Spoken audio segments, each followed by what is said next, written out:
champions. How the flippin' heck are we? What's going on? Felt a bit bad about yesterday's stream being real, not vibing, just no vibe, you know? It was just me stressed out. So I thought I'll do another one today to make up for it. I think we've got a bit of a delay. I think we're live. How you going, Richard? Mind if I call you Dick? On you, Richard. Good to see you, mate. So what are we doing today? I've got about 1, 2, 3, 4, 5, 6, 7, 8, 9, 10, 11, 12, 13, 14, 15, 16, 17, 18, 19, 20, 21, 22, 23, 24, 25, 26, 27, 28, 29, 30. About 50 jobs to get done in a week of varying complexity. So, good luck with that, me. Sound and mid looks good. Excellent. Actually, I didn't check my focus. One sec. Full screen projector. That looks very nice, doesn't it? So I've got the added advantage of having a beard is that it's a perfect thing to test your focus on. There we go. Don't want to see all my wrinkles and freckles and shit anyway, do you? It's better than most live streamers in the tech field. Some of these blokes wouldn't know a real camera if it bit them in the ass. Some of the other channels, like, you don't have to be super nerdy about the camera stuff, but you've got to have a bit of effort, don't you? I feel. Looks like it might be running a bit hot there. How we going? A bit of a clip. Right at the beginning. Alright, we'll wait till everyone comes in. How about that? I'll just stare at the camera. Oh, that's boring. Well, anyway, just finishing off this Princeton 112 for a school. Had a broken pot. We redid the low voltage supply. Usual thing. We didn't have to go full on with turrets because it's not too bad. Mind the washed out video there. It's hard to see with a shiny aluminium chassis right next to it. But yeah, so 2 new diodes there. 2 new resistors there, droppers. I upped them to 470. I think 330 is a bit of an overkill. Lifted them off the board a bit for some airflow. Replaced 2 caps nearby that were a bit exposed to the heat. And just gave the thing a good clean. New input jack. Blah, blah, blah. This thing actually sounds really good. Sounds almost Marshall-y, to be honest. Feel a bit ashamed saying that and losing credibility by the second, but what's new? The Sansui is not put to bed because I had to order some more parts from them. They fortunately were available from RS Components overnight, so they should get here some point today. I'm hoping to finish that one off today and get it the hell out of here.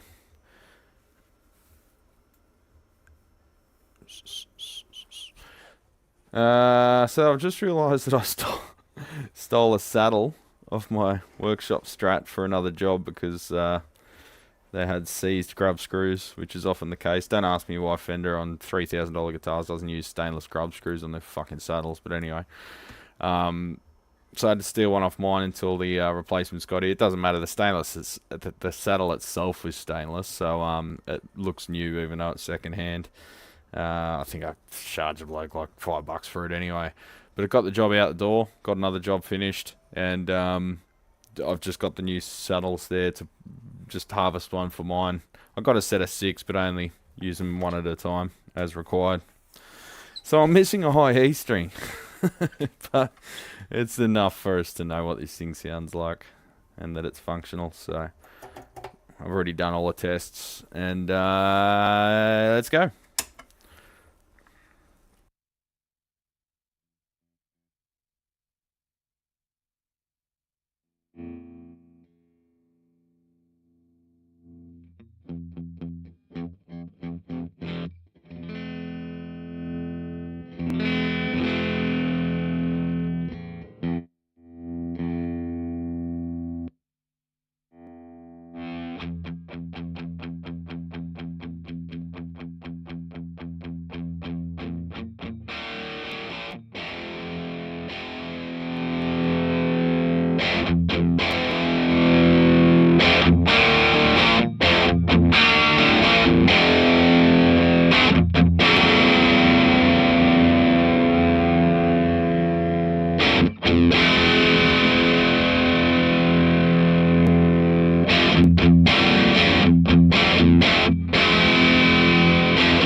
So there you go. I think that's really acceptable.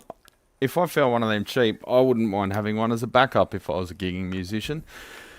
Once you do this stuff to them, they're pretty well good. And it doesn't have that filtered shitty distortion that the FM series has, where they just cut all the top end off because if someone in the design team decided that, you know, treble is harsh.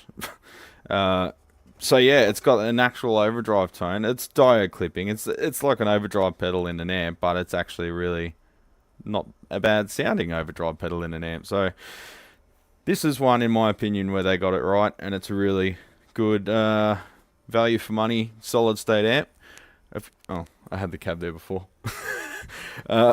If you had one, probably the best upgrade besides doing the low voltage power supply stabilization stuff would be just upgrade the speaker. And it's got a 12-inch, so that's nice. It's got that going for it, which is nice. And possibly you can maybe go a long reverb tank, you know. There's enough room in the cab for it, and it should be a kick-ass little backup amp then. And the crowd doesn't give a shit what you're playing through as long as you don't play like a dickhead. So I like that little amp. I reckon should make a good little backup. Oh, let's finish assembling it, eh? Getting ahead of myself. The stainless steel, I've been looking at too much fucking engineering stuff. The solid state red knobs all seem to have similar layout and flaws. Yeah, they've all got pretty much the same sort of idea with the output stage, the way they mount it. They've all got similar output stages. I think it was a bit of a matter of like they'd have one block power supply, one block the power amplifier, and then the preamp was a separate block. And they'd sort of paste them together for the different models. Recently saw JD Simo, I don't know who that is, I should though. Alamo amp come up for sale. I think he's snagging it. He's a Nashville player, kind of wondering what I might have to put into it though. I've never seen one, because we don't get them over here. There's just none here. There's probably one or two, but none that I've seen. But I hear from like guys I trust over there that they're kind of, they're a curiosity, but you probably don't want to go throwing too much money at them because at the end of the day they're not really a serious amp. I might have heard wrong though. I might be getting that confused with other amps, but it's kind of like the little old Gibsons and that, like they require a fair bit of work to make them sound decent. One of my friends bought a Sansui, I think you mean. Sansui, he was so proud. Yeah, well, Sansui was really good stuff back in the day. Anyway. Got 18 viewers. Quite a bit down from yesterday. I think we hit 70 viewers yesterday. Maybe everyone's got a bad taste in the mouth from how shit the stream was yesterday. Or maybe they really like me when I swear a lot. I don't know. So I'll just finish putting this hardware back on. Now this has got all sorts of replacement knobs, and I have replaced one of the pots. The shaft was snapped off. Luckily I had one of these shitty little PCB mounted things in stock. This is the old one with the snapped off shaft. So that's like, I think they're the same as like the Blues Junior, etc, etc. There's the old parts. Put them in a bag, show them, throw them in the bin, or give them back, or whatever they want to do with them. It's up to them, not me. You didn't notice the mispronunciation, Sanssouci. Well, Sanssouci is a suburb here, but it's pronounced Sanssouci, S-O-U-C-I. It's still pronounced Sanssouci.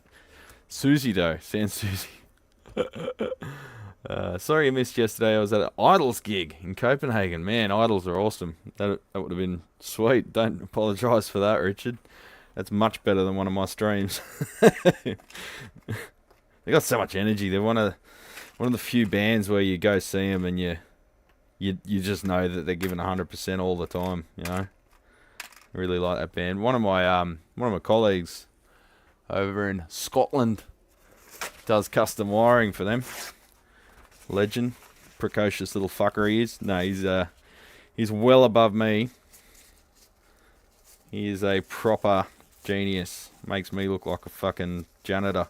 Which is pretty much what I am. He does like custom wireless rigs and stuff for big acts.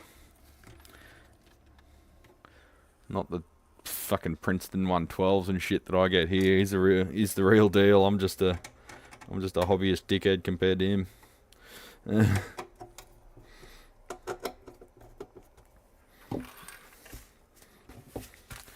I see one of his mates, and I assume one of his clients is touring out in Sydney at the moment, and they put up a post saying we're in Sydney, blah blah blah. He put up a comment saying, "Oh, go see my mate, you know, out west is if you need anything tech." And I bet they're going, yeah, whatever. We're sort of in the, I mean, it's Western Sydney. We're kind of the engine room of the most, well, the biggest city in Australia, being only 50 or so k's away. But everyone, it's sort of a, you get dismissed in Western Sydney. We're sort of like, Westies, you know, Westies. We're like considered like rednecks out here, I guess. I'm not sure that's a direct comparison, but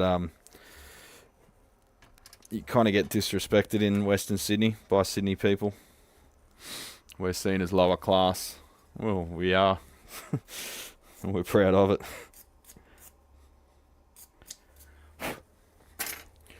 Yeah, out here it's all, you know, working class and stuff. And in the city it's all the toffs.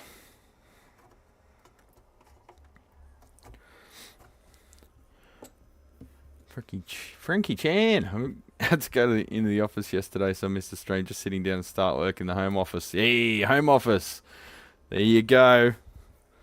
You pretend like you're working with the best of them. Nah, you probably are working. What do you do for work, Frankie? It's you got to make a conscious effort not to call you Jackie when you see the Chan name. Sorry.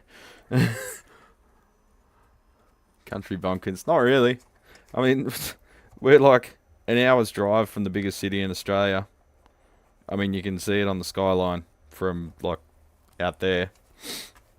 But it's a lower socio-economic thing. There's various little pockets between here and Sydney that are, you know, not doing as well, shall we say, as the inner suburbs. But what's happening now is even those suburbs are becoming rich because the fucking housing's going through the roof. So even like the slums and the like ghetto places around here are considered, you know, low class. Well, fuck, they still own $1 million house. You know, more than I fucking own. Tell you what.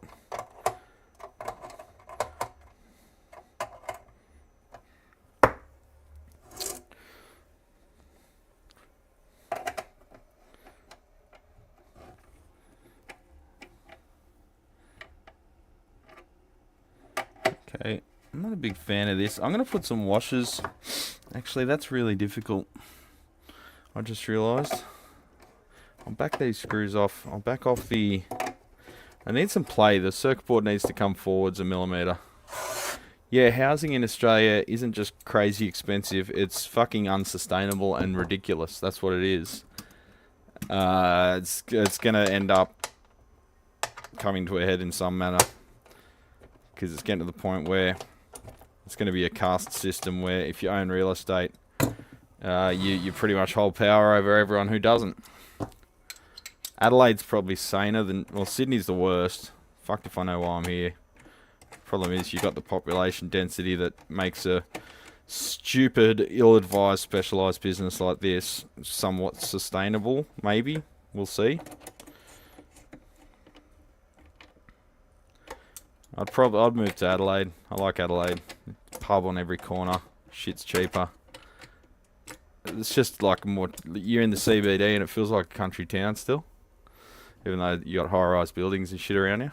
It's got more of a village atmosphere, if that makes any sense. And there is a street there, I think it's called Spencer Street, that's it's got all the music shops on it. Right, tighten them back up. That bought us a millimetre. Every millimetre counts these days.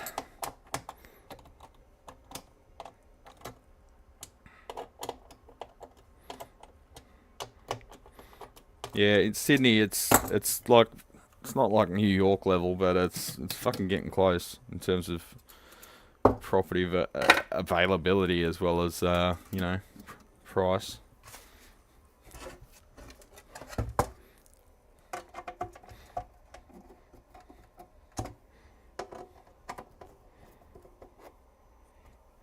But even the people who own real estate now are having a whinge because the interest rates are so high. Well, they're not that high, but they're over leveraged.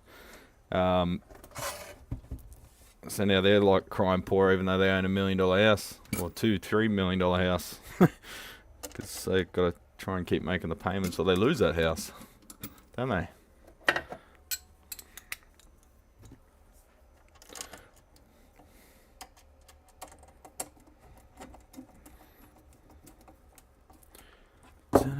How are mortgage rates? Not great. They got a fair bit worse there for a while. Things are calming down a bit, but you know, it's like we've had like pretty much 0%, and all these people have got into these fucking loans, FOMO, you know, and then they're like, "Oh shit, rates actually change." Yeah, no shit, you dickhead. It's called a variable rate, right? I don't know. I'm talking out of school. I don't know fuck all, so whatever. You don't get into being a tech to make money. So I'm getting very jealous of Six because he keeps updating Facebook with his travel in Japan. I'm going to be there in, what, a week and a bit. So I'm looking forward to it. He's been finding all these cool valves, like GE valves and stuff, and don't know about bringing valves back on in luggage on a plane, but with the price that they're asking, it's worth the gamble, to be honest. People pay stupid money for GE valves, and fucked if I know why. Sounds similar to the UK. People got used to low interest rates over borrowed. Yeah, it's the same old shit as 2008, isn't it?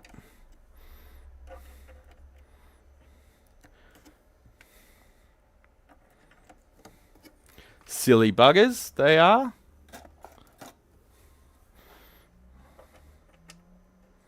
Silly duffers.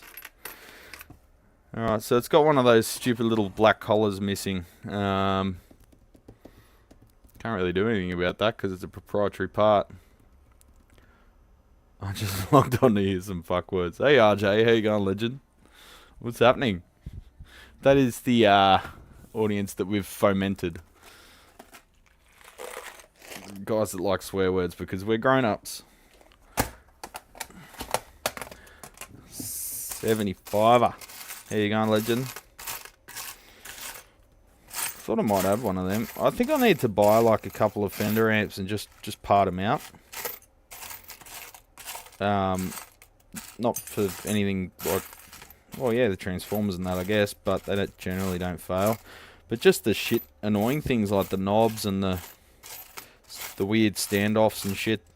The stuff you can't buy by itself. Unless you pay like $18 for a 2-pack of little plastic collars from fucking Fender. Max, how you going, legend? You're here for the commentary.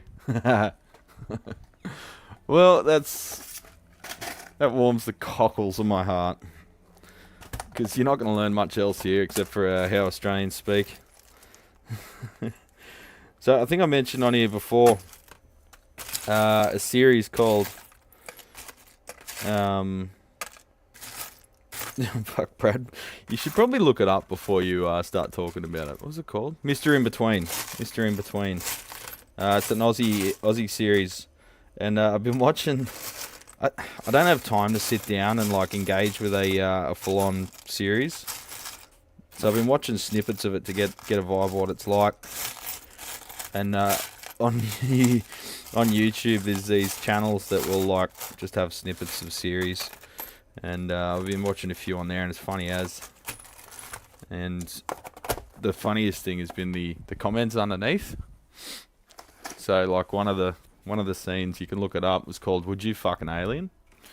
And these guys, they're driving somewhere, they're probably on some mission to kill someone or something, and they're having this like mate to mate discussion about like, under what circumstances would you fuck an alien? and he's like proposing, oh yeah, but what if like, you know, she was like, looked like a female form and had like tights and like, you know, and he's like, oh, I'd have to be pretty hard up, but maybe like if there was no other women in the universe, like I might have a go. And reading the comments in the video below was like, everyone's like, oh my god, this is hilarious. And then all these obviously Aussies were like, this is just a normal conversation between two Aussie blokes, and everyone's in like disbelief. They're like, what, really? And you're like, yeah, like you go to the pub with my mates, the dumb shit we talk about is pretty much exactly the same as that. And it's so realistic, that series. That's part of the reason I like watching it, because it's genuine. I like genuine content, not horse shit.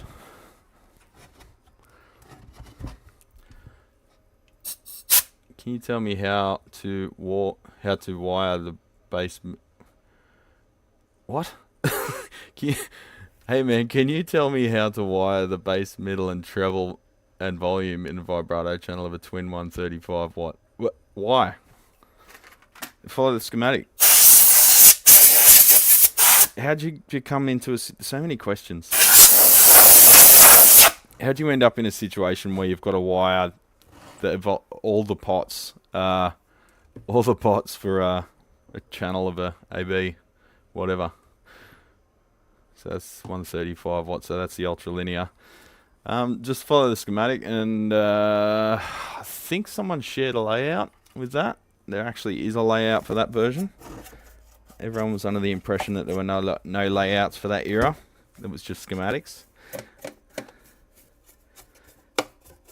One thing to be aware of is just like which direction the pots turn while you're wiring up the EQ. You wire it up the wrong way and the pot action's reversed.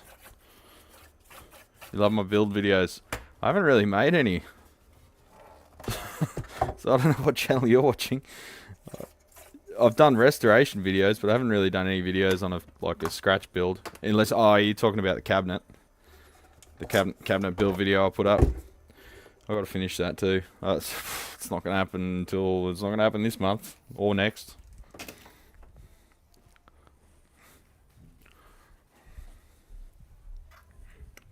It's a race against time at the moment.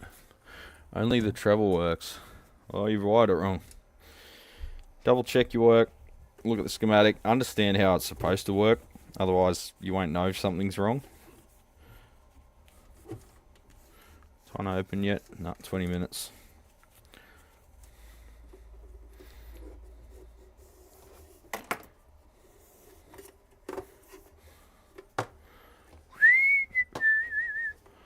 Super bass part 2. Yeah, so am I. The parts are there, ready to go. I just don't have time.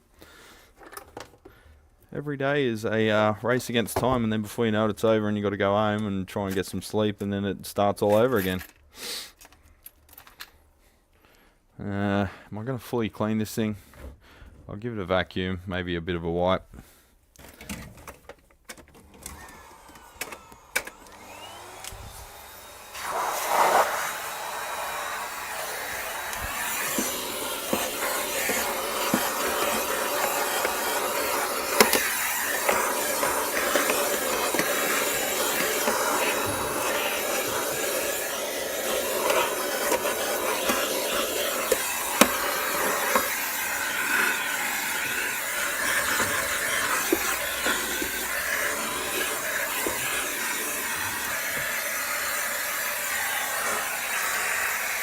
Oh man, one of the old OEM Eminence drivers, Fender branded, but you can tell it's an Eminence.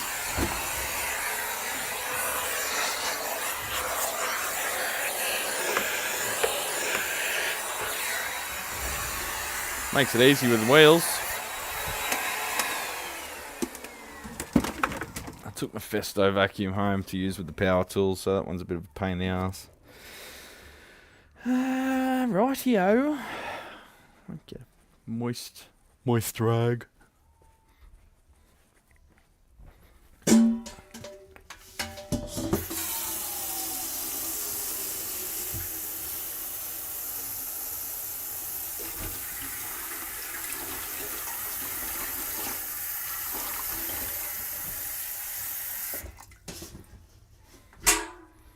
Oh, bit of Björk on the radio. She's a legend.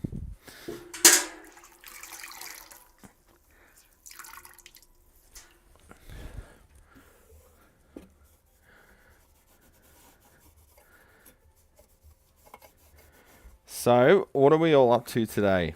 Is everyone knocked off for the day? I don't get many Aussies watching. And I had a look the other day, and I've got like I've got 0 subscribers from Japan, so I'm not going to bump into anyone that knows me.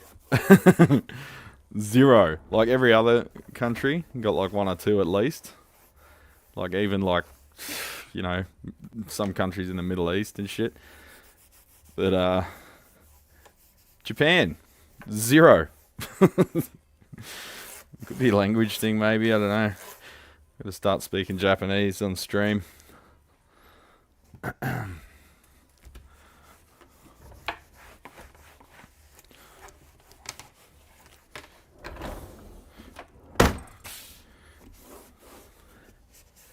Alright, so next I'll put this in, give it a quick test. I've already tested the speaker when it first turned up. That's the first thing I do now, the speaker and the reverb tank. After some horrible first experiences with customers not wanting to pay additional cost, once I've worked on the amp and realised the speaker's got an issue as well once I've reassembled it, even though the amplifier had gone on fire. So now I'll make sure I always test the speaker first before issuing a quote. I give it some sweeps with the signal Jenny. I should really go through an amplifier. It's got like a 200 ohm output impedance, so it sags quite a bit when you throw 8 ohms at it. Ha! Lyle's in agony. That sucks, man. Shit to hear that, you poor bugger. Get a whiskey up ya. Letterkenny ensures you have pretty classic Canadian farm town slapstick comedy shows with lots of jargon and one-liners. Who doesn't love a one-liner? I know your mum does. Sorry for being sloppy in my languages. That's alright, man. I'm sloppy in everything, even including English, so you're doing better than me, mate. I have utmost respect for... Yes, I did say utmost respect for people that know multiple languages.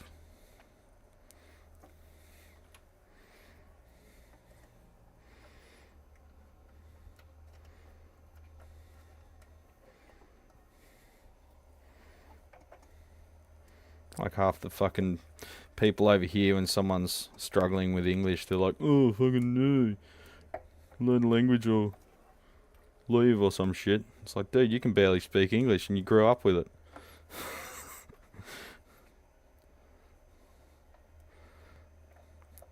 Two different types of knob. Just for a bit of, you know, variety. Someone's thrown some of the numbered skirted ones from the other Fender solid state gear on there. You know, the undersized ones with the D shaft. D shaft. Oh, again with the immature jokes. Where's me boxer knobs? Here we go. We'll find something to fit for that new pot. It's only a school amp. Back is already 210s. Have a whiskey, mate. You'll be right. The wiring on the 135 twin is exactly the same as the AB763, although the pot values are different. If you go to the schematic heaven, they have a PDF for the AB763 schematic. There you go. Phone changed that from 10s. Oh. You got a 10s unit? Fuck, no wonder your back hurts. Those are the electric shock things, aren't they? PV knobs. No, I'll save them. Because they always go walkabouts. Trying to fix a crybaby octave wire. Anyone see one of these? I'm starting to see why they only made a few. What's the issue with it? It's just a 2 transistor fuzz circuit, isn't it? What the fuck is that knob? Huh. Oh. Is that? No, that's a spline shaft. Thought that might match the other ones. I don't really have anything that's going to fit. Yeah, it's kind of need to part some stuff out just to get some of the old knobs and shit. Hydrocodone barely touches it. Bugger. I don't think whiskey could do any more. The thing with whiskey is if you get blind, you just do more damage to it and then you wake up and it's worse. Because you weren't taking care of it because you were pissed. Fun in the moment though.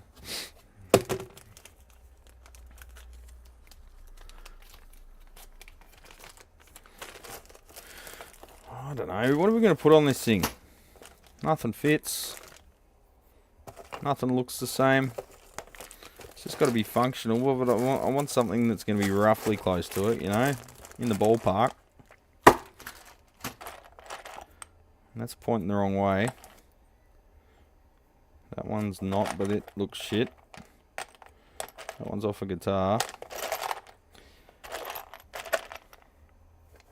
Spline shaft.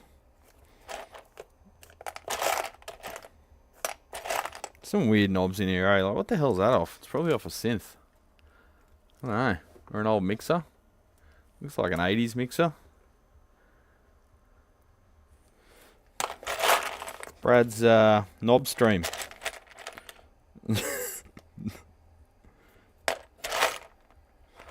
Guys want to examine my knob? There you go. What about this one? No, spline shaft.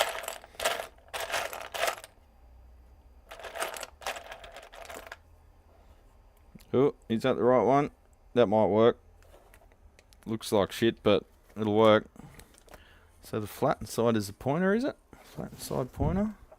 No. Flattened side's opposite pointer. That's the problem. Not only have you got spline shaft, D shaft, etc., etc.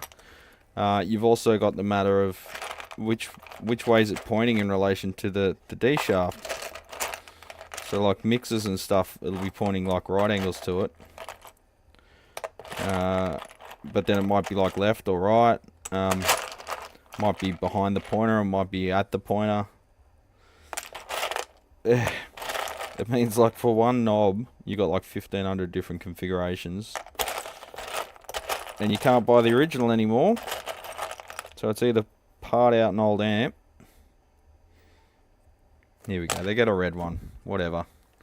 Just, I'm not charging you anyway. Oh, it's the wrong size. Okay, fantastic. What the hell shaft size is that then? It's like loose as a goose.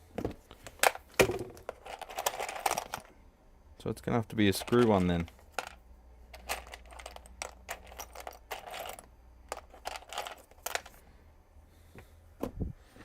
That one? That's shit. That's going to snap off. That's all we can do. There's no real solution to this. Because the original parts don't exist anymore. I don't know. Can't do better than that. That's all we can do.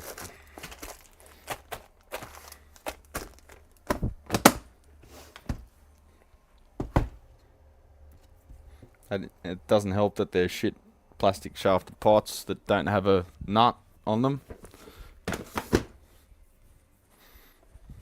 Just got to be careful with it. Don't transport it on its face.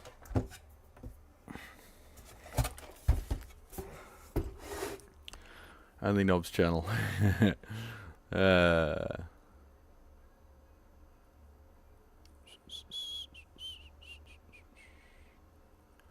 Kobby Jack reporting for something. Had a boss who was on a sub at the time. Told the crew the marine translator spoke Australian, so they thought they were sailing to Australia. Right. Boost.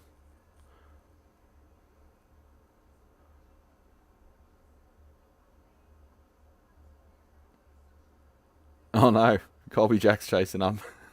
Kobby Jack's chasing up work. Have you looked at... I know you're in agony, but have you looked at my amp?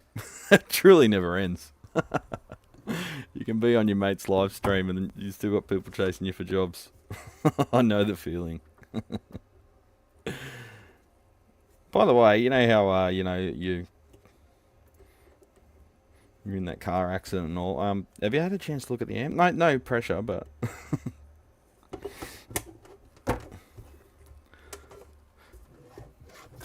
Alright, you go wait.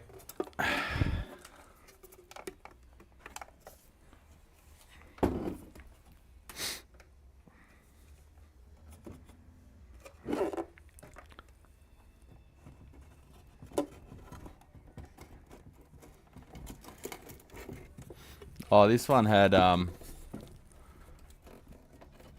non-compliant mains wiring on it too, and some fuckwit had signed it off. Despite that fact, just goes to show what a test and tag's worth. Absolutely fuck all. People are like, oh, you got to test and tag your gear. It's like, well, if people like that are testing and tagging, what's the fucking point? It's just a grift. It's just a scam. It's just a way to make money without doing anything. So yeah, I don't really agree with testing and tagging because it's the whole industry's run by essentially like a mafia.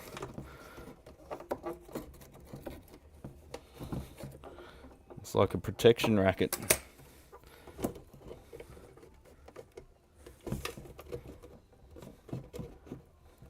So you got to be really careful putting these in now that someone's wrestled it in and out very roughly. It's kind of never going to go back in correctly again because everything's ripped up. It's just another thing to stress about with these fucking amps.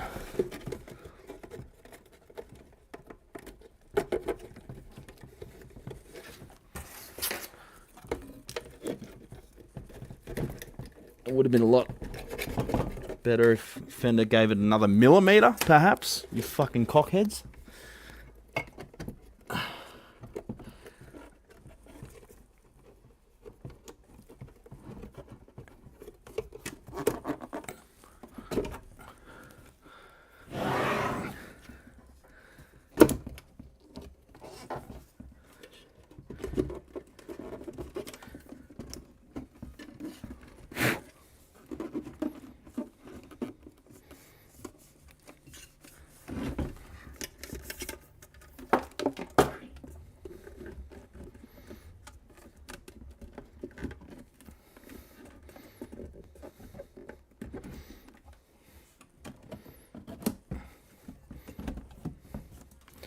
And we're there.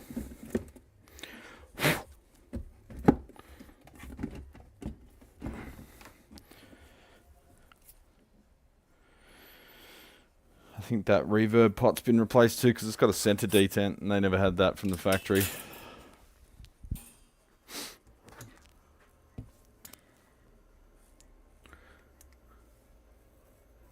I thought, oh, you're just trying to nudge him. He's trying to nudge another repair guy who's had it for a year.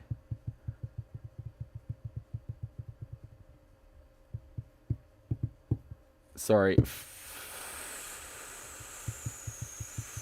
Fill me in there. Have a gallbladder removed. My torso looks like I have 4 small bullet holes in it from the surgery. Jesus.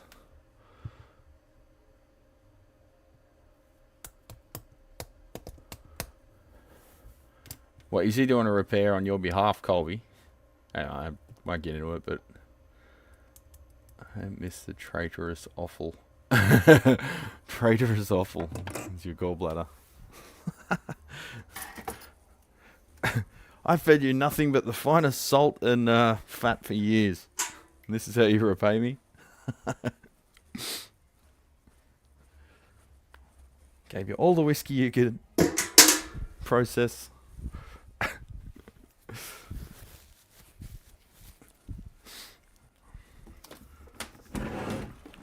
Come back over here. I don't want to make you feel lonely.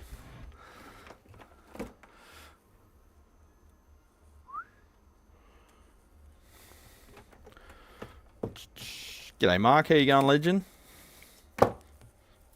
You are a legend because you're here. Just tighten those speaker screws. Should have done that before putting the shadow in, but it's alright, still got room. That's pretty tight. It's always fun looking in a black cabinet at a black screw on a black speaker. I'm getting blinded by the lights surrounding me.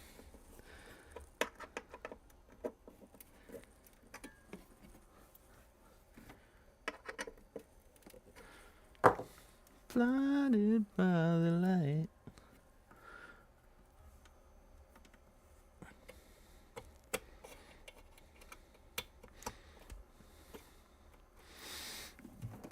Alright, which one's which? Red. Damn it. Should have checked that. I think red's send. I'd better look it up then. Price tone.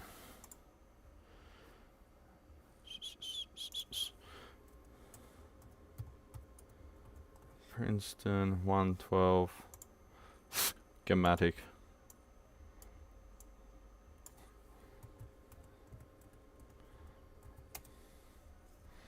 Probably got it in my folder, but it's just as quick to Google it. You end up with a download folder that's got about 5 billion files in it that you hoard like a hoarder. Go to download. Please don't give my computer aids. I found a better setting on D-breath, which means I only need to do about 5 minutes of manual breath reduction now. Wrapped up like a douche. Yeah, I looked that up and apparently it's wrapped up like a deuce, whatever that means. I think the stream dropped out there for a sec. It was giving me the circle of death. I took my Rivera Venus 6 to a guy a few hours from here a year ago. Called him 3 times, still waiting. He just speaks tech that I don't understand. That can be a challenge. To be able to speak, to be able to convey the required information, but also speak in plain English. It's... Oh, now it's making me do a recapture, for fuck's sake. Select all the squares with motorcycles. Well, there are none because they're scooters, you fucking stupid program. But I know you want me to select them, so I'll select them. But then I'll select all of them, and then you'll tell me that there's one too many. Stupid fucking thing. Maybe it was easier to go to my local folder where it was. Deuce coupe. Okay, revved up. I thought it said wrapped up. Revved up like a deuce. 32 Ford coupe.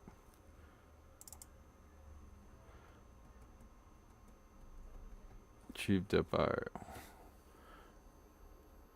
Can a couple of you pros recommend a good quality flush cutters? Knipex any good?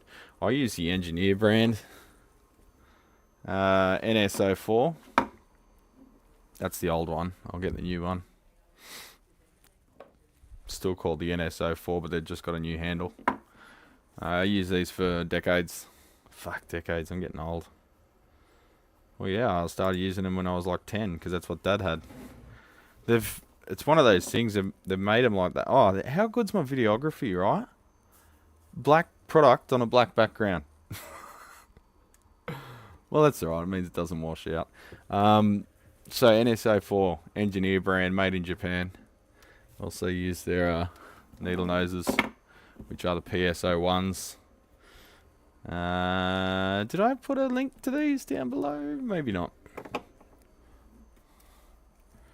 I think someone, not going to name names, but someone cut a guitar string with that one, and now there's this one little spot where it doesn't cut. So they're over on the guitar wiring bench where it's less critical.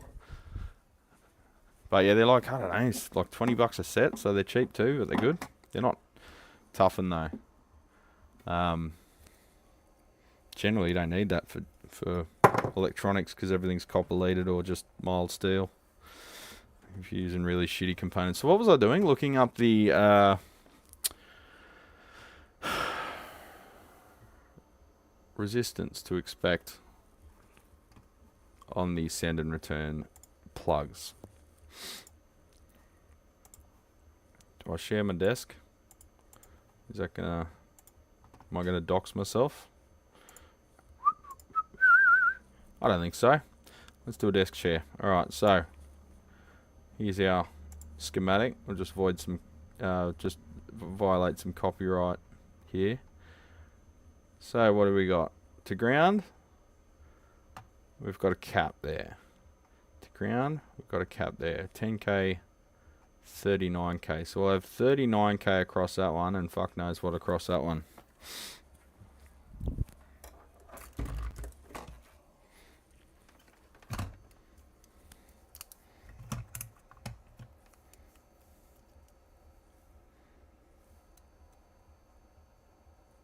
About 500K on the black. About 4.7. Did I say 39K? R39, 4.7K. So the red is the send because it's got 4.7K across it. Now my shoelace is undone and I'm treading on it, so I'll sort that out. Fuck's sake. I'll get a mirror. See which one's the input. They can be configured either way. That's the output down there. So red is the input. It goes there. Black goes there. Cable clip goes there-ish.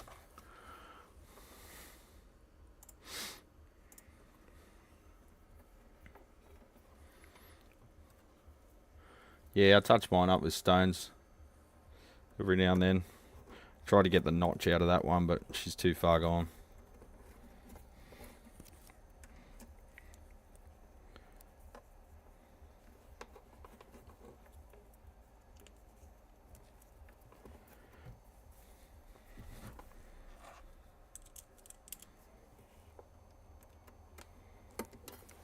It's actually a bit nippy this morning. It was a little bit chilly. Good hardened steel. Don't ruin it on guitar strings. Well, if it's hardened steel, guitar strings shouldn't touch it. If it's high carbon steel, they might. These are the ones I use for guitar string, though. CK160s. I think they're 160. There's another number there. 31004. I cut stainless steel screws with them, everything, you know. Stainless fret wire.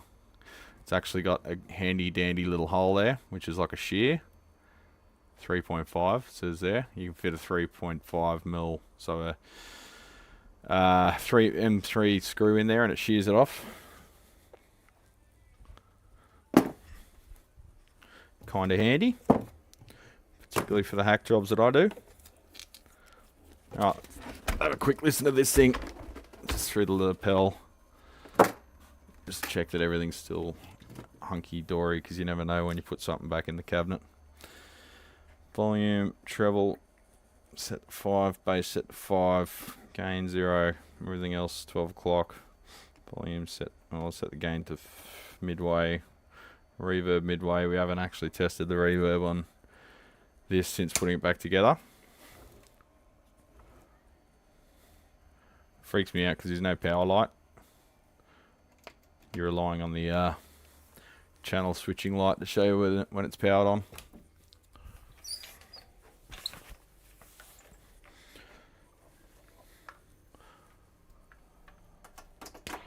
Oh, we've got reverb.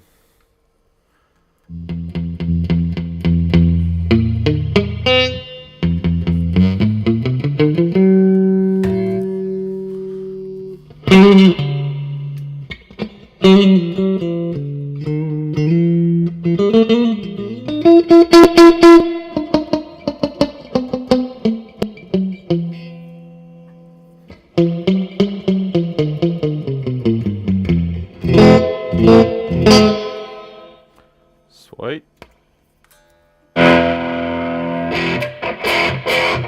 Wow, that speaker sucks.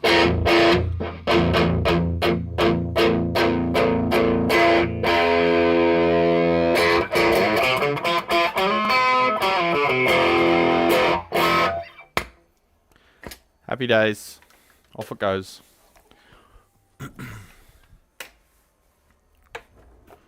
Oh, helps if you put the chassis screws in completely, doesn't it? Instead of holding on by one.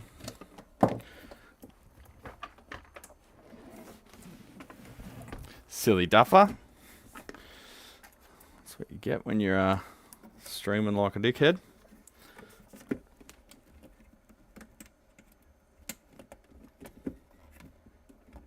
Is that in? That's what she said. Is it in? So all fixed, but it still sucks. Nah, it doesn't suck. It's the speaker sucks. It's for school kids. Whatever. They're happy. They just want fuck tons of gain to play their drop D riffs through. I don't even know what are kids playing these days. Like, I like to think they're playing like Khruangbin and stuff, and taking advantage of the reverb, but I don't know.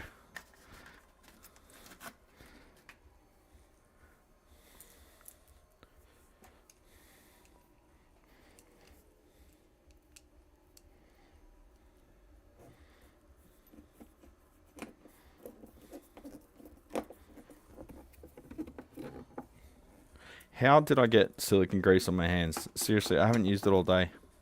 Must have been on one of those screws. It just goes everywhere.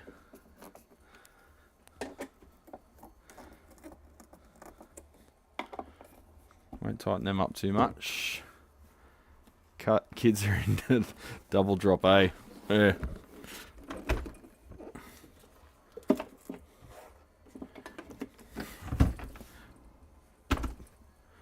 Playing through a Kemper. With all the gain set to maximum. Machine Gun Kelly. I don't know, the guitar kids really listen to that. I've been... some days when I've been coming home from work, seem to cross paths with this kid that's walking his dog. He must be, I don't know, 16 or something. And he's got the fucking maddest t-shirts. Like, he'll have a deep purple t-shirt, and then he'll have like a fucking just trying to think of the band. Oh god, it escapes me. Death metal band. Corpse Grinder is the singer. I forget. Cannibal Corpse. He'll have like a Cannibal Corpse t-shirt, and then I'll have like a Mad Kiss t-shirt, and then yeah, I'm just thinking that's a cool kid. What do I know? I'm a crusty old fuck.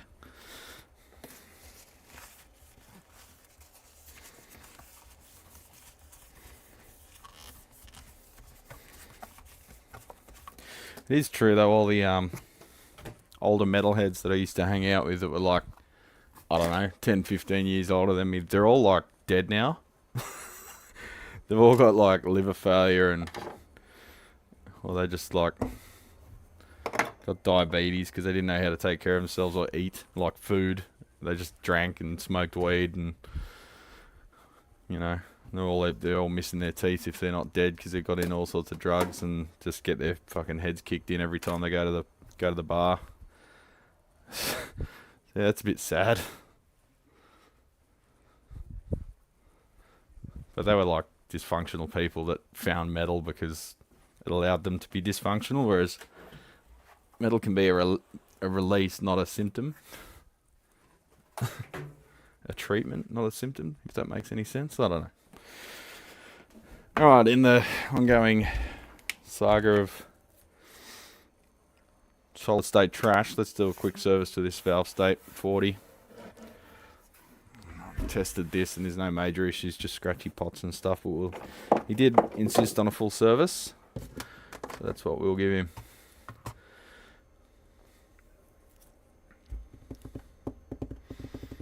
Machine Gun Kelly. I don't know anything about Machine Gun Kelly. I couldn't name one of his songs. Don't even know if it's a hymn. I'm assuming. I think he's one of these guys that has a comical amount of tattoos, but I could be mistaken. Is it one of these people that's like the band Ghost? They look real badass, and then you listen to them and you're like, what the fuck? It's just auto-tuned pop. Or who's the other guy that does that? Post Malone. He looks like a cool, like, I don't know, he just looks cool. And then you listen to his music and you're like, what the fuck? It's all just the look, man. It's just the look. He's got the look. And it's just auto-tuned, overproduced shit, just like everything else. It's like, okay, am I missing something? It's like, I don't know. Just like I said, getting old. I'm irrelevant now.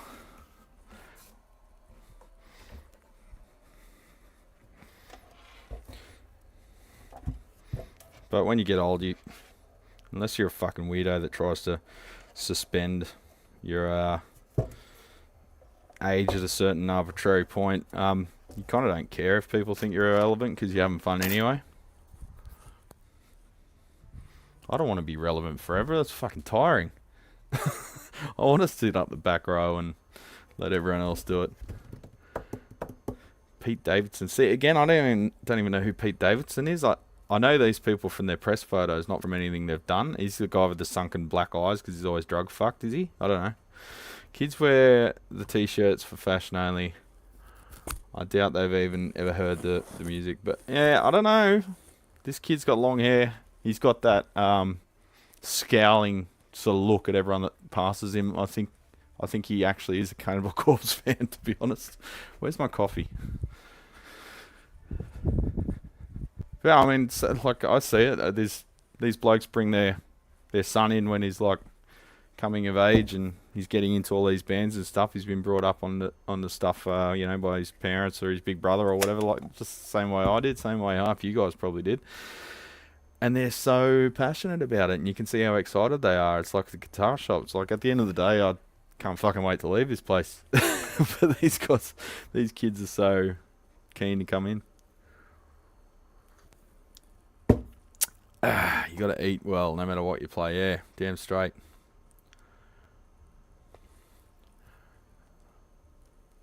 Watermelon. How you going, Alex?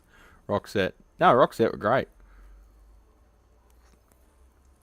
I'm just using the he's got the look because that's all they go for. Rightio.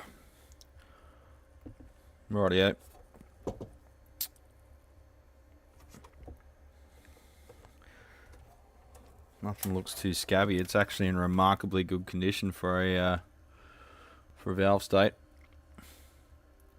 Like the cabinet, normally they come in and they're just absolutely disgusting, like cockroach carcasses and eggs and fucking cat fur and shit. One of the most disrespected amps ever. But again, they don't sound too bad, and I don't care what anyone says about that. They sound okay.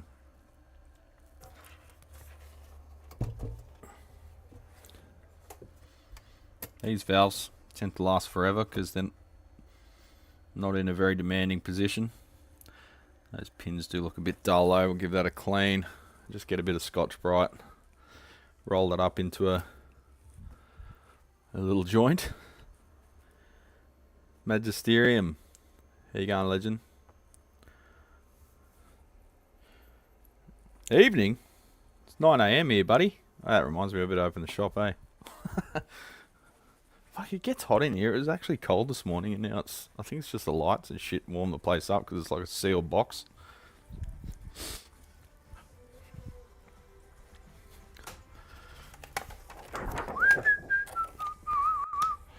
Oh, and the customers flood in. Come on in, everybody. Come and buy a guitar. That's my best Rabs Warren voice. Come in, everybody. I need to pay some bills.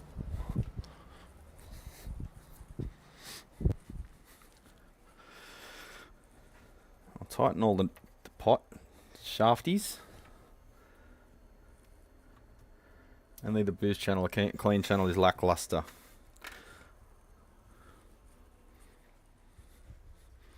Well, if they made it too good, mate, who would buy the flagship amps, eh? A little bit like the Fender Champ situation. Oh, that's the other thing he requested. He wants the front panel stuck back on. He was very insistent about that, like oddly so. So let's definitely do that, because it's the first thing he'll look for.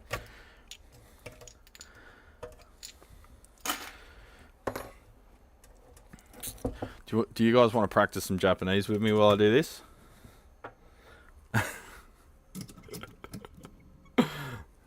I need to log into my my account.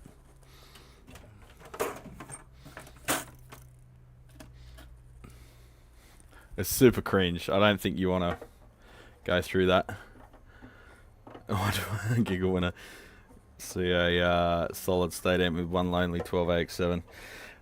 I think in this situation I use it as a cathode follower.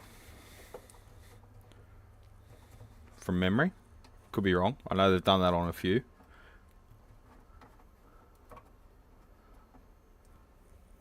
Valve state sound awesome. Yeah, the first series do. Even the MGs aren't bad. Like, they've got the Marshall character. But, I don't know.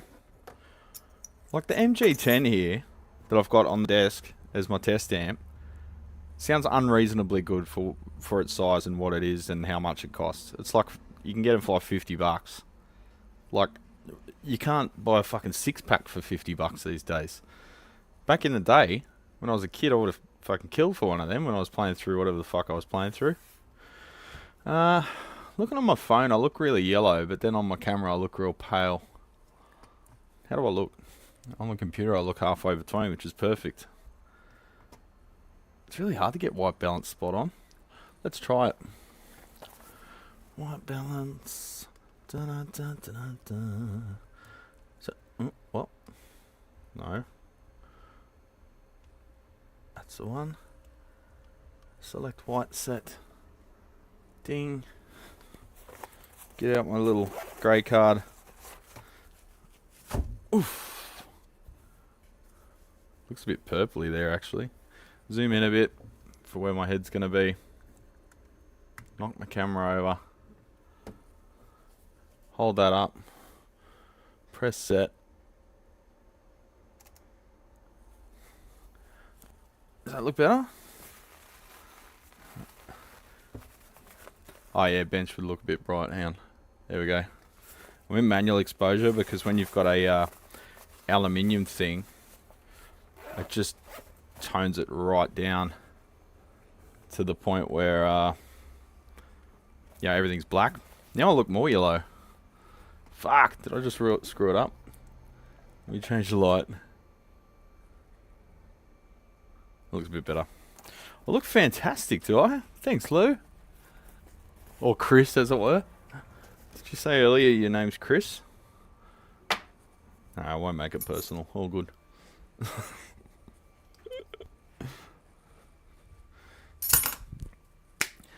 Rightio then. Let's see if we can fully remove this thing without hurting it. Actually, looks like 0.5 mil aluminium, which is good.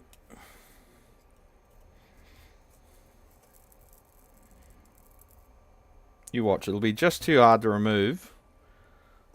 That'll make it sort of like not worth removing.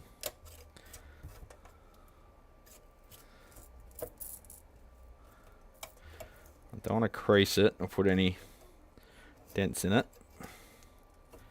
You know when you haven't travelled for ages and you're getting ready to travel again, you start having flashbacks of the previous time you travelled.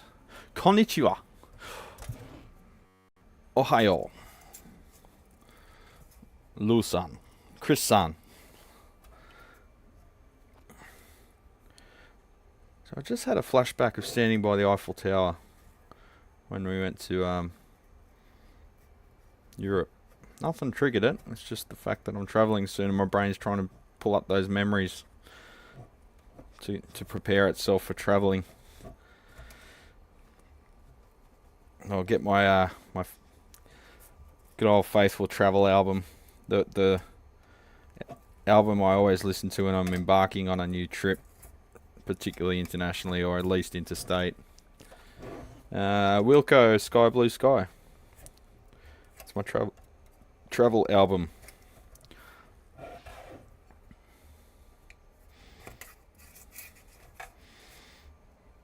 Maybe you love me, maybe you don't. This is a bit where I slip and it goes through my hand, and then you can come for a special field trip to the Nepean hospital to get stitches. Alright, you ready? How long's the flight? 9.5 hours, I think. Something like that. If Six was here, he could tell us, but he's in bloody Japan, mate. Oop. Trying not to slip. Okay, this is a nightmare. Should have said no to this.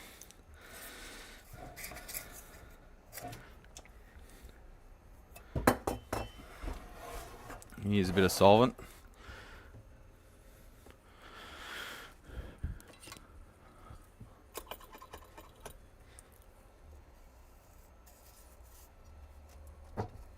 Put a slight dent in that. I hope I can flatten that again. So this is one of those situations where the customer gets really fixated on something, and you have to look at it, and then you end up doing damage in the process. And it was like, should have just told them no. I'm not looking at that. Sorry, I'm going to damage it further by looking at it. Oh, got one side off, and it's not going anywhere, is it? It's like,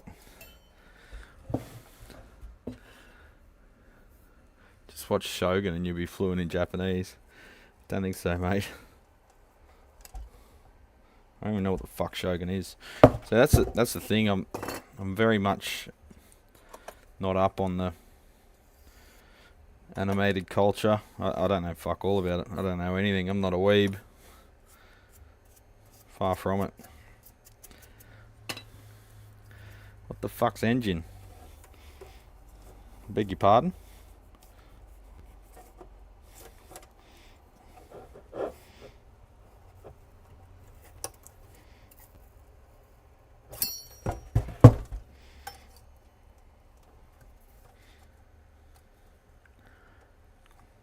No, I'm not redoing the back panel.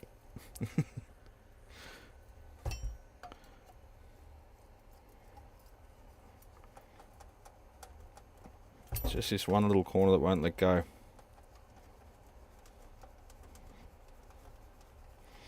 So apparently it was buzzing like while he was playing. So I guess from that point of view it's fair enough. I didn't experience that, however. I don't know if that was his get out of jail free card for the request, but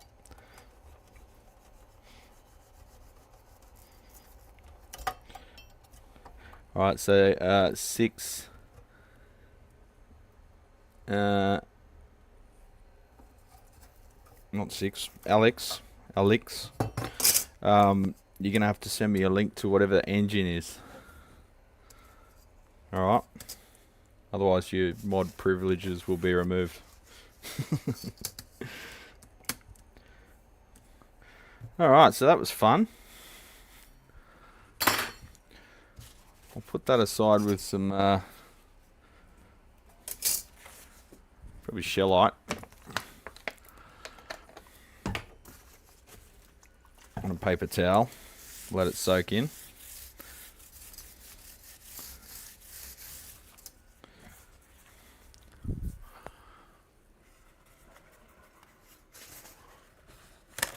Ah, you fucker. Right when I don't want it to rip, it does. Barbarian. I'm not particularly barbarous, am I? Maybe in a previous life, but not this one. Is it just because I've got a beard?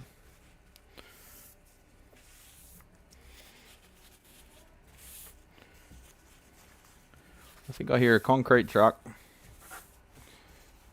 They're laying a slab next door. They're dug up all the grass and expanding the car park to take the entire front area of the tenancy. That's the word I'm trying to think of. Alright, we'll just set up a nice little fire hazard over here. And I'll come back to the main bench. Oh, Missy Higgins on.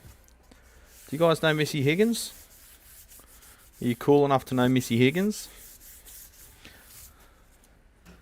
You Americans?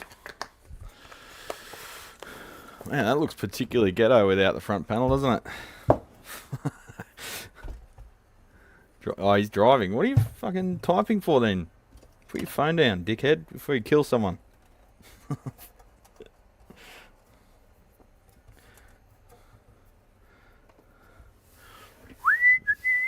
What are we doing? I don't know. Buddy with an H. I'm yet to find that out myself. I don't think we need to remove the board, although I think I will anyway, just to inspect the solder connections, because they're probably starting to crack, as these all do, and the jacks were pretty loose. Driving and texting. Yeah, exactly. Naughty. Fucking Melbourneites. Can't trust them.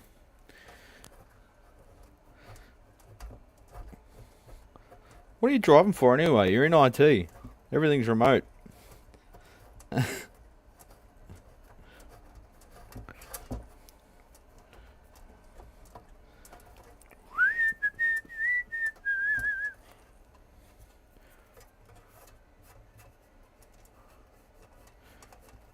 should see if those guys are going to lay that slab today. Take some footage for you. Let me have a look. Love watching people lay a slab. I don't know what it is.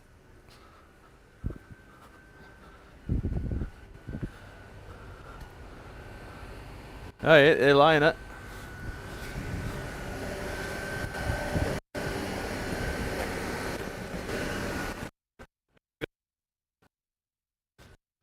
Got the concrete pump doing its thing. Big elephant.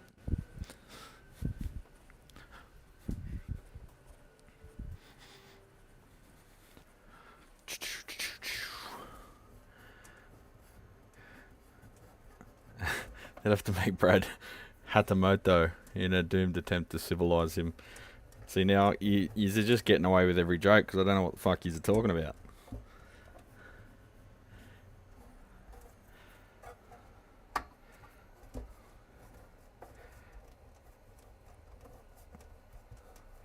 Okay, this is annoying.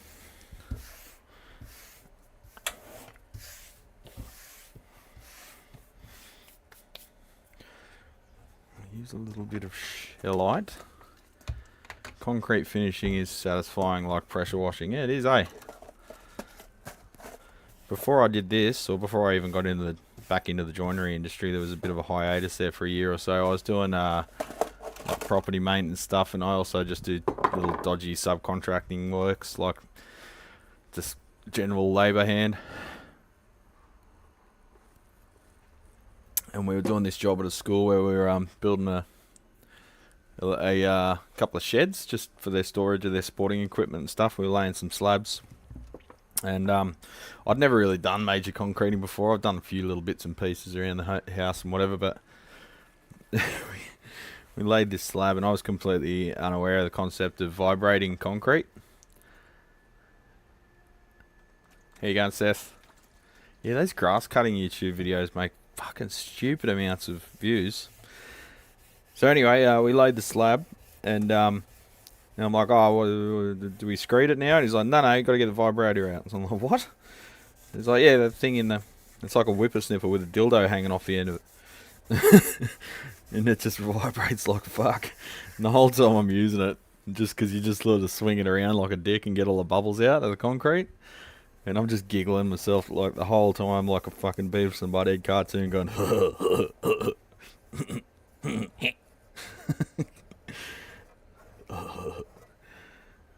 Felt very immature.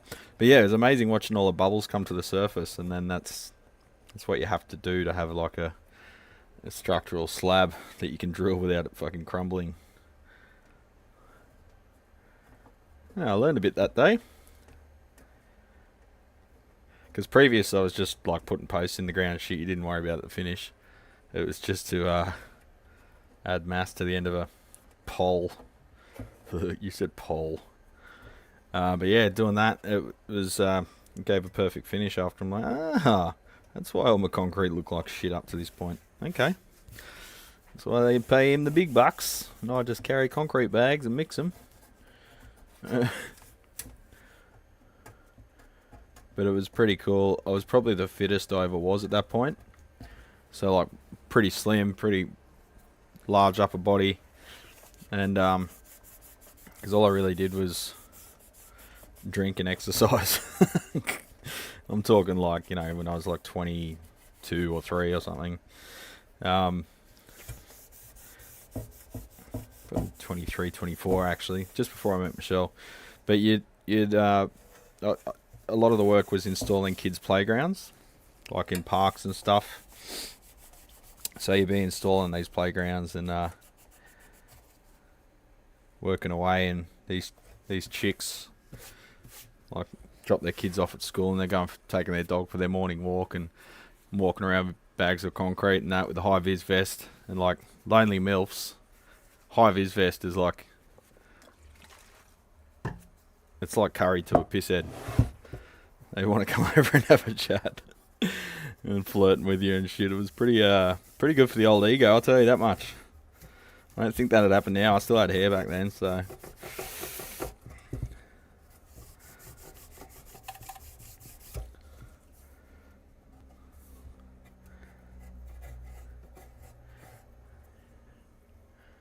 There's a story in there somewhere. What? No, nobody's sister. That was a big no-no.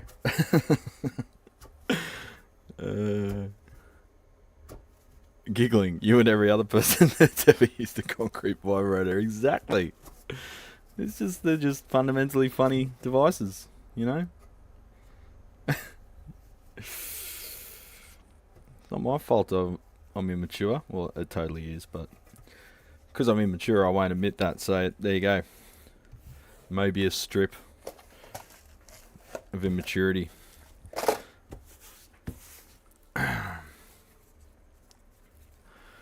Anyway, clean this rear panel. Now, what was I saying? Yes, I will remove this circuit board anyway, so let's actually do that before I clean the front panel, eh? So this has got those little annoying rivety things which you can take off with side cutters. Don't cut them, but just get under them. You remove them. Only 2? It's a bit lame. Marshall. Budget cuts. Marshall. Her name was Rebar, and boy was she wide. Yeah, well, that's all they're doing next door. 2 layers of rebar, and they're pinning into the existing slab, because they're just extending a pre-existing slab with a expansion joint.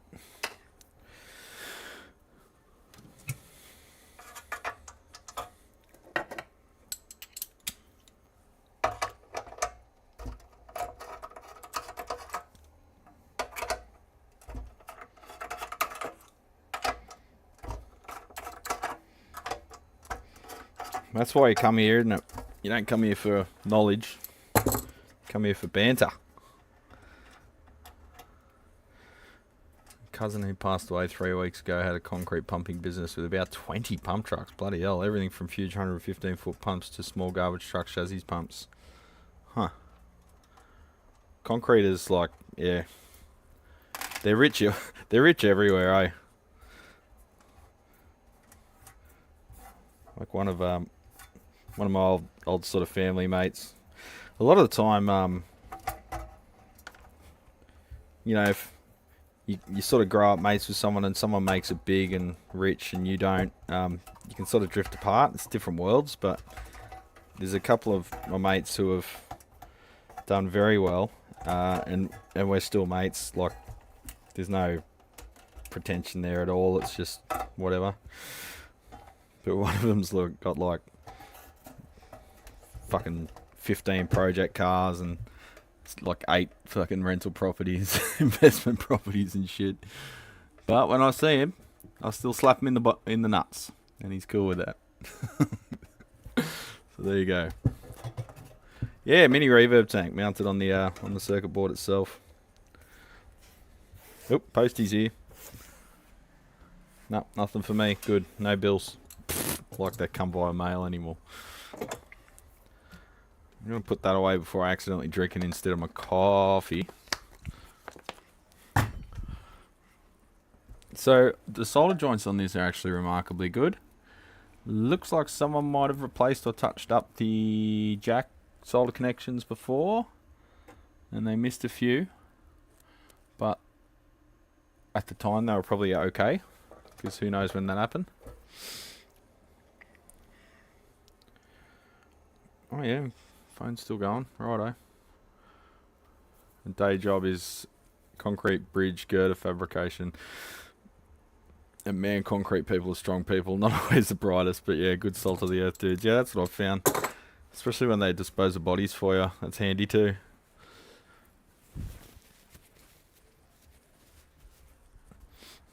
Oh mate, Jimmy Hoffa.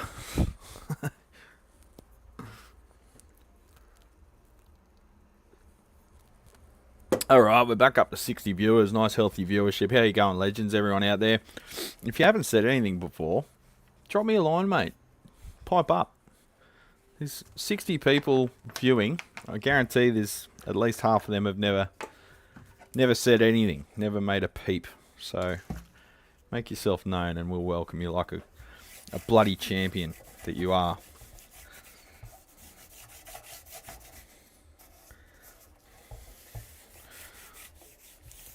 So 6 informs me that Japan is a bit of a night economy place. And no one really does anything before 11 AM. And my biggest concern is going to be coffee, because we've got the. Hey Ron, how you going, Ron? Hey Eric, hey, everyone's piping up, legends. That's what we want. With Japan, with Australia, we have the best coffee in the world. And it's everywhere, like every street corner. It's nuts. We are so coffee addicted. If you like good coffee, fuck Italy, fuck France, come here. We've got the best coffee in the world. But then every time I've gone overseas, the coffee's been just really shit. And Japan does not have a reputation for, fantastic coffee. And more so if like Six is saying they sort of don't really operate until 11 o'clock. I'm going to be sitting there for fucking 4 or 5 hours, chewing my fingernails, wondering where I'm going to get a coffee. I'm not that addicted to it, but yeah.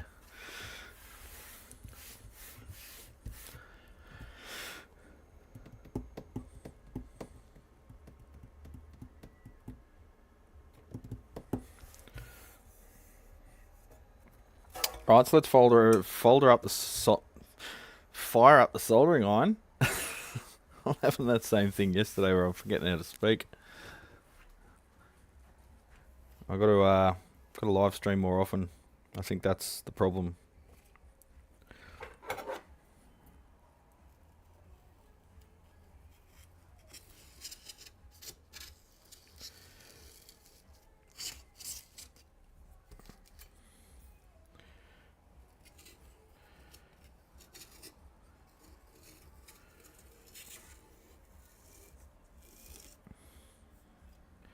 Alright, this is messy. See, the problem is that you can't really use a glue in there. You've got to remove it and then use adhesive tape. But then the tape that was on there originally doesn't want to let go. It's going, but it's just a tedious process. Should have just said, nah, it should be right. So this is one of those front panels where the nuts that fix the pot to the front of the chassis, they don't make contact with it. They don't sit on top of it. They sit within an enlarged hole. So that means that the pot nuts don't help to secure the front panel, which is probably the biggest problem.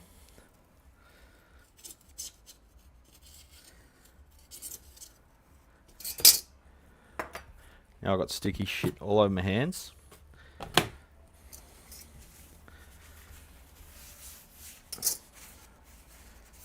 Which is fan-bloody-tastic. Let's just fucking get shellite everywhere, shall we? Because you've got the adhesive which cleans up with shellite, but it's got like a fibrous backing on the tape, which does not want to let go. So it sort of shields the adhesive on the other side of the tape from being exposed to the solvent which is dissolving it.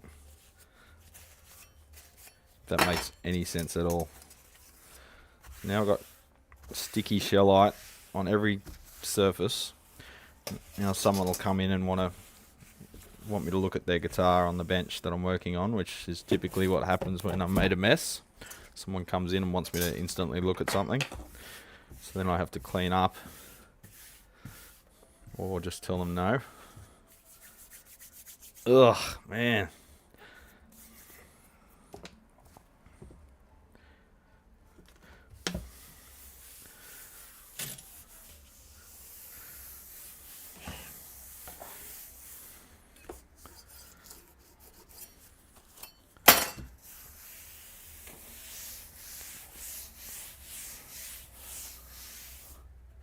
It's like little globules and they just roll on the table. You can't clean them up because they just roll, and you wipe the thing with solvent and the little globule rolls 1 inch and then sticks again.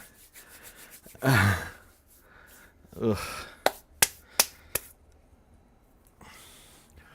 Espresso is the superior coffee, Lyle. You don't know what you're talking about. Just because you've had shit espresso because you haven't been to Australia, don't take it out on espresso, buddy. Look, it's not our fault you haven't been to Australia, okay?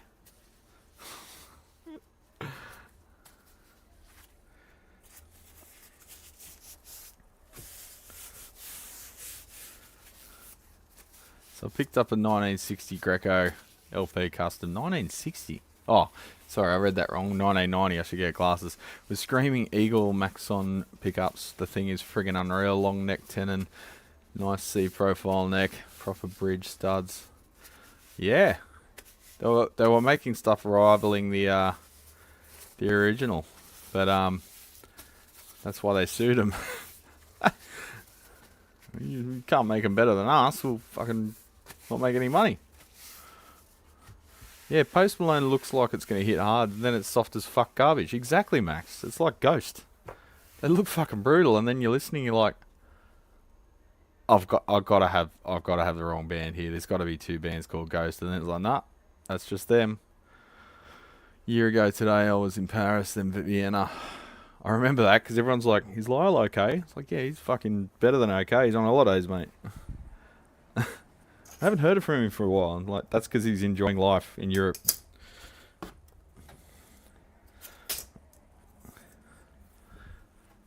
I had to keep assuring people that you're still alive. It's funny.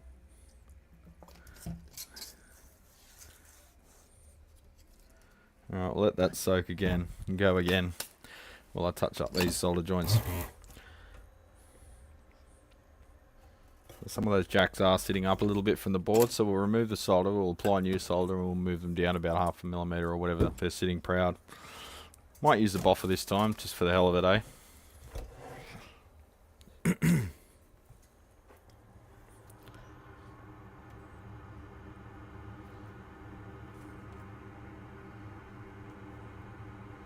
Seems a bit soft. Wrong way. G'day Andy, how you going, legend? Yeah, that's affogato, isn't it, Mark? Greek Turkish coffee is a dare. Well, it's funny that you say that, Lyle, because popular iced coffee brand over here is actually called Dare. One of the Cadbury things or whatever. Nestle probably owns them like fucking everything else.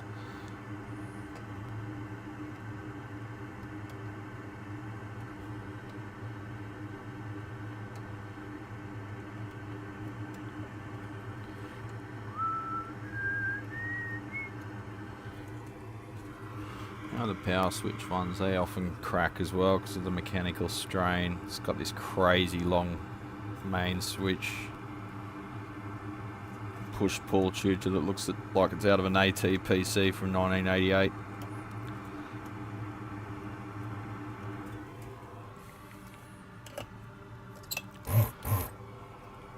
Espresso's the best. Sorry.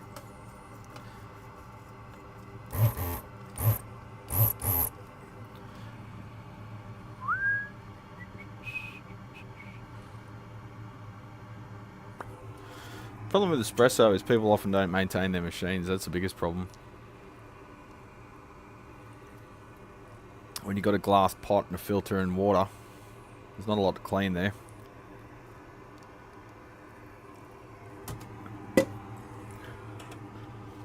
I just find filtered coffee to be watery trash with no complexity.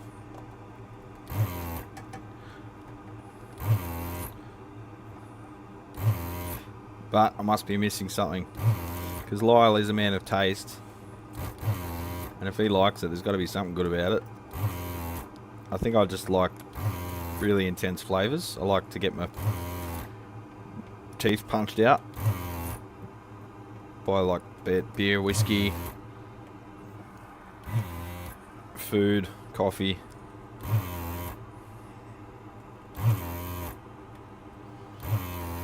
I mean, who doesn't like getting their teeth punched out, right?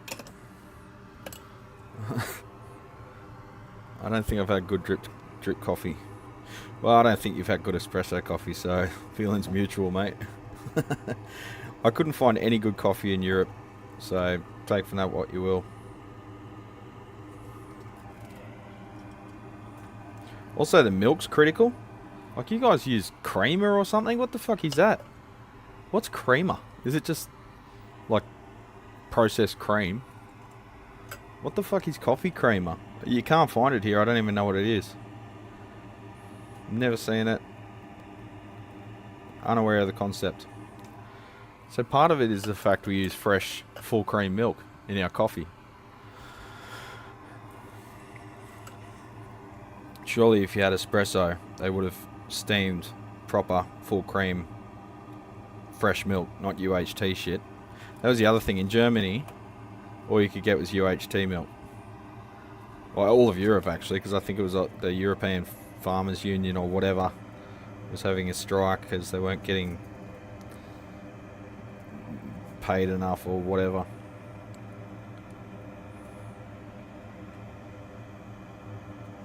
So yeah, it was only UHT milk everywhere.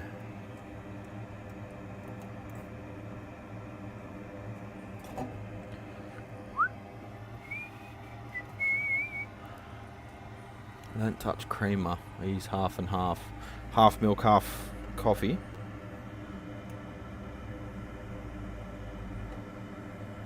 Oh, second concrete truck's here.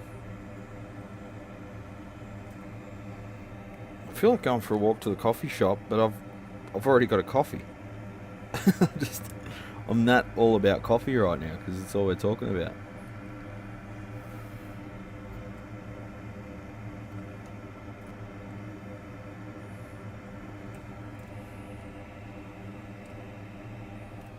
I wish I got the buzz from coffee like everyone else gets. Creamer is drywall dust. I use an espresso machine to inject steam into guitars. So do I. So I can pry them apart. Now I use a wallpaper steamer. Half whole milk, half heavy cream. You use cream in coffee? What? What? Why? That's weird.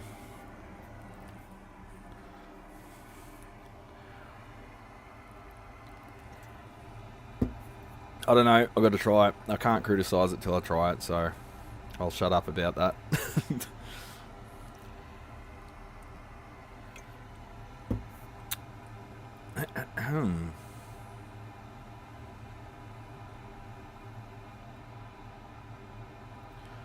Just replace Grin Repair's got the idea. Just replace the coffee with something alcoholic. It's way better. Job done. Maybe frowned upon to have it for breakfast though, Grin Repair. May. I say may. Depends where you're from, what time of day it is. I mean, when you travel, right? Every meal you have, you got to reference your home clock. So, you know, you can have whiskey for breakfast when you're in Europe. Because it's beer o'clock at home. Whiskey o'clock at home. Well, what time is it over there? It must be, what, 7 or 8 o'clock in the States? Depending on the time zone. Must be just about coming into tornado season as well over there. Let's see if I can afford my $1 million subscription to Daniel Shaw, the Storm Chaser. Bit rich, like for his YouTube membership, it's like, or Patreon or whatever, like fucking 80 or $100 a month. Like what? It's more than my phone bill, bro. That I'm watching you on. Went to Costa Rica a few months back. Talk about good strong coffee. Yeah, I guess Costa Rica. Yeah, I guess that would be a good coffee spot, wouldn't it? For that and things like cigars and whatever. I think I mentioned cigars in a previous stream and then got demonetized for it. Because I mentioned like a brand of cigar or something. And the advertisers pulled out or whatever. Oh, I'll really miss that 30 cents I made from that video. When I was a lad, we got raw milk straight from the cow's udders. No pasteurisation, no homogenisation. Don't like the cream, let it settle and scrape it off. Well, yeah, that's the way we did it. Presents several challenges for logistics, however, so I advise against it on a commercial level, but hey, things like lactobacillus and stuff like that. No, what is it? What's the bacteria? Listeria? I got a hippie mate that's into all that shit and thinks that, you know, everything's a government-led scam. There's pasteurising in your milk so you get dumber. It's like, fuck, bro. I don't think you need pasteurised milk. I think you're already there.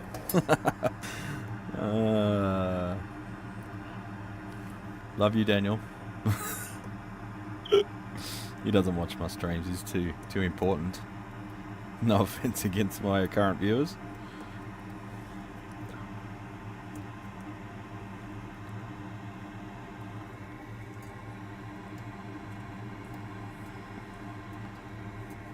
He does own a Mustang though, so maybe I'm doing something wrong because I've only got a Hilux, Jesus. Worth twice what the Hi-Ace is. Oh, come on, mate.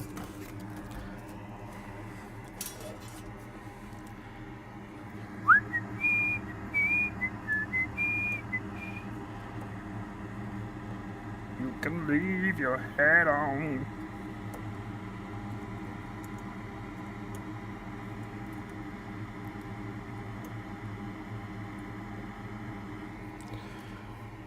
Max says, cheers to this random Thursday live stream. Nice work, Brad. Looks like your day is going better than yesterday. Yeah. That's part of the reason I wanted to do one, because yesterday I felt like I gave you all a bit of a shit deal, to be honest. It was a really shitty stream and it wasn't vibing. It wasn't vibing. It was a struggle to talk. It was a struggle to think. It was a struggle to exist for no particular reason. So I thought I'd better make it up to you today.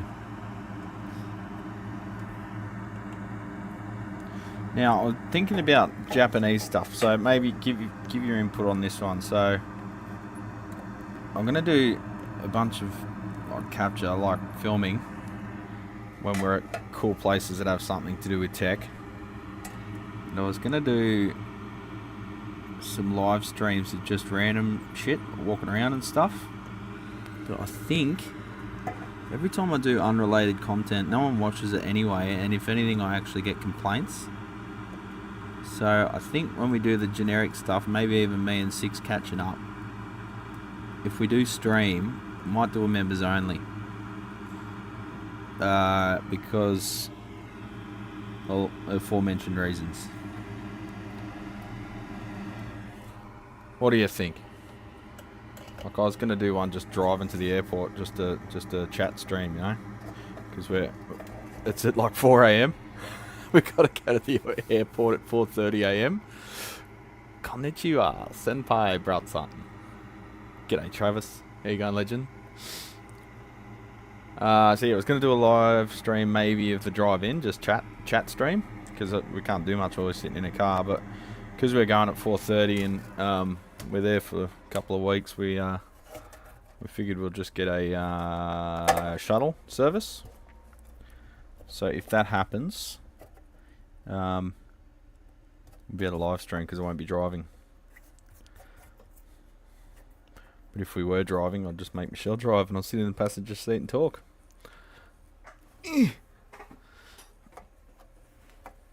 Alright, next thing I'll do is check the jacks have reasonable tension. And give them a claw.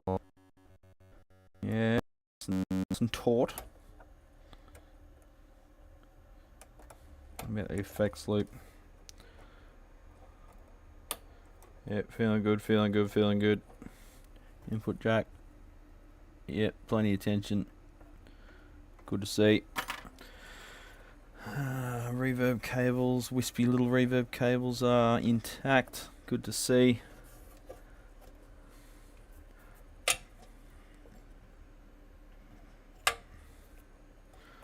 Alright.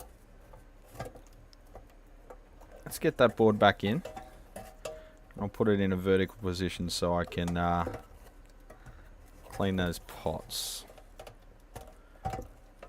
Everything's catching on. Everything similar construction to the Princeton I just had on the bench, where you've got a U-shaped chassis and everything sort of only just fits.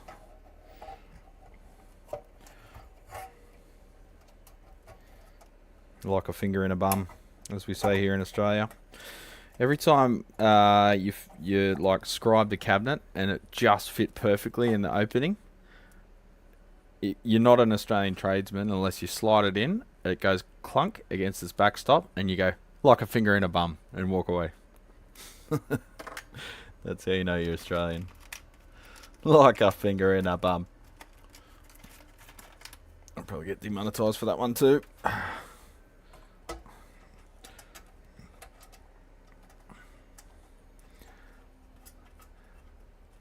Went to college, nickname Muyu. I don't understand. I think it would be cool to see random parts of Japan. Well, that's what I was planning. So there's a guy I watch. He's a little bit of a weirdo.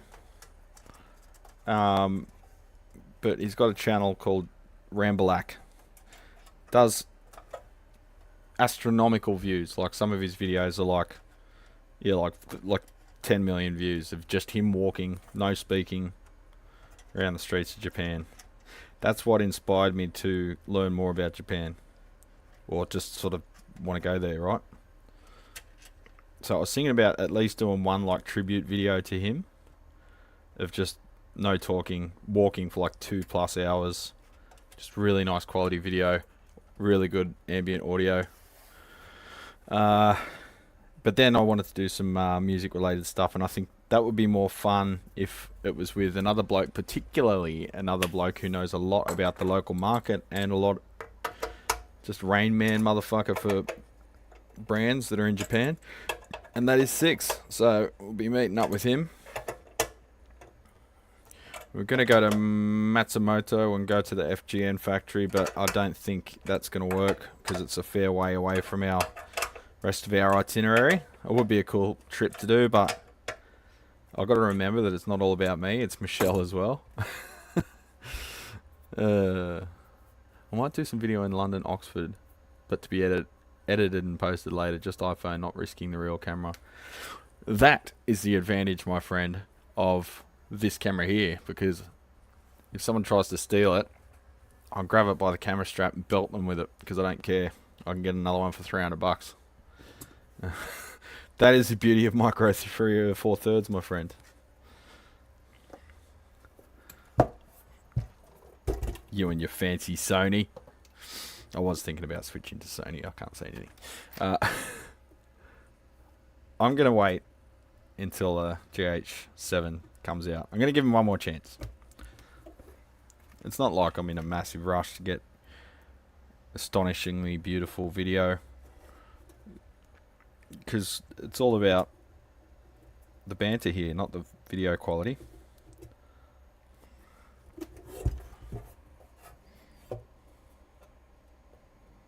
That's why I focus more on the audio than the video, to be honest.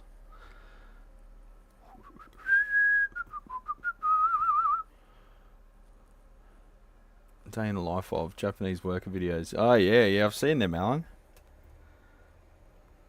As long as it's not a salary man just sitting in front of a computer all day.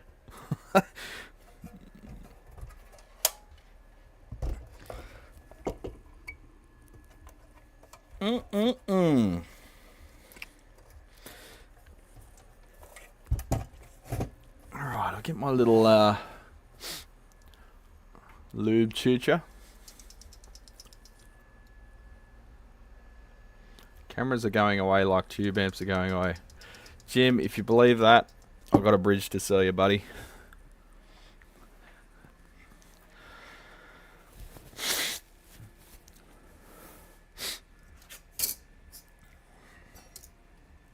Phone cameras are shit. Always have been, always will be. Sorry. Real cameras will never go away. You can't get around the physics.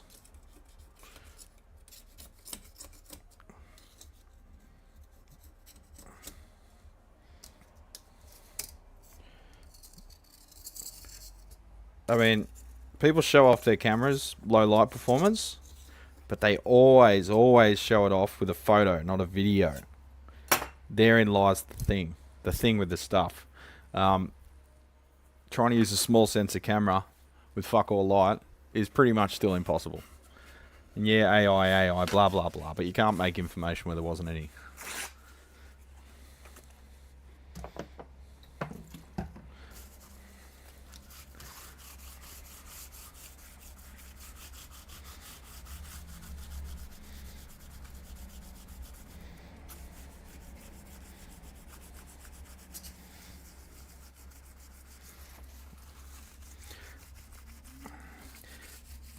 Taking this front panel off was really a bad idea.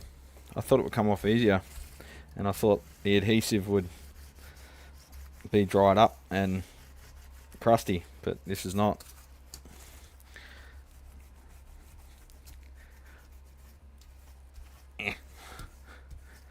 I'll wait until a concrete truck comes real close, then I might see if the boys are cool with me filming it.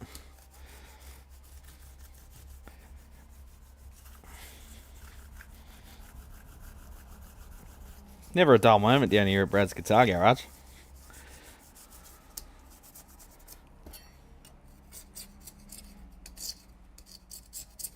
Oh, there's a bit of ASMR.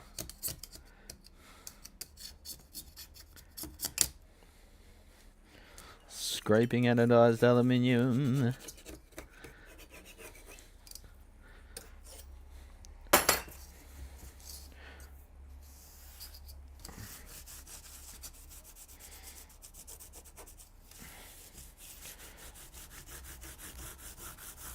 Oh, so gross. And it's like cheese grating my fucking piece of paper while I'm trying to scrub it off.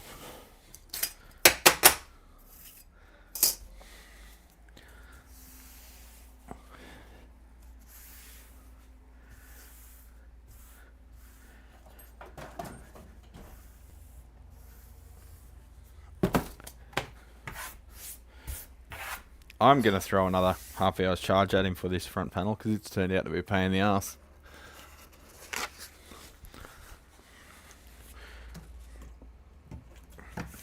Could have used heat maybe, but it wouldn't have cleaned up the residue.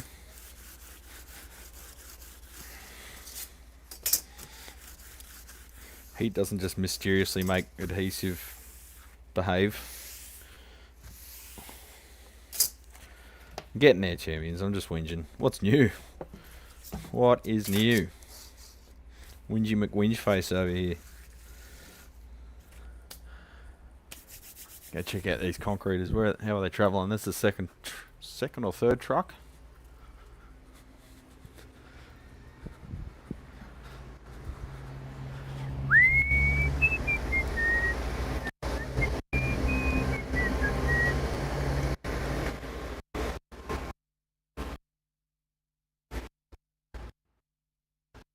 And that's the second truck, and I reckon they're only about 1/8 of the way. There must be like 8 trucks coming today. It's like a good over 12-inch thick slab. Where are we?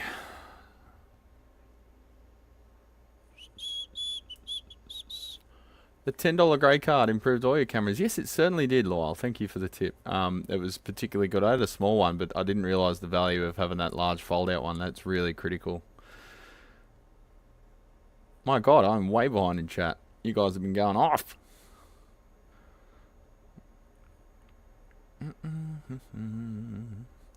Alright, caught up. That's where Travis said, konnichiwa. Konnichiwa. Konbawa. I spent a summer running dairy cows at Middle Tennessee State University Dairy Farm, and I'll just ignore that word. Knew then it was not a career choice. If you have service that is good enough to stream, I'd watch. Yeah, we've already booked, Travis. We've booked our Wi-Fi card.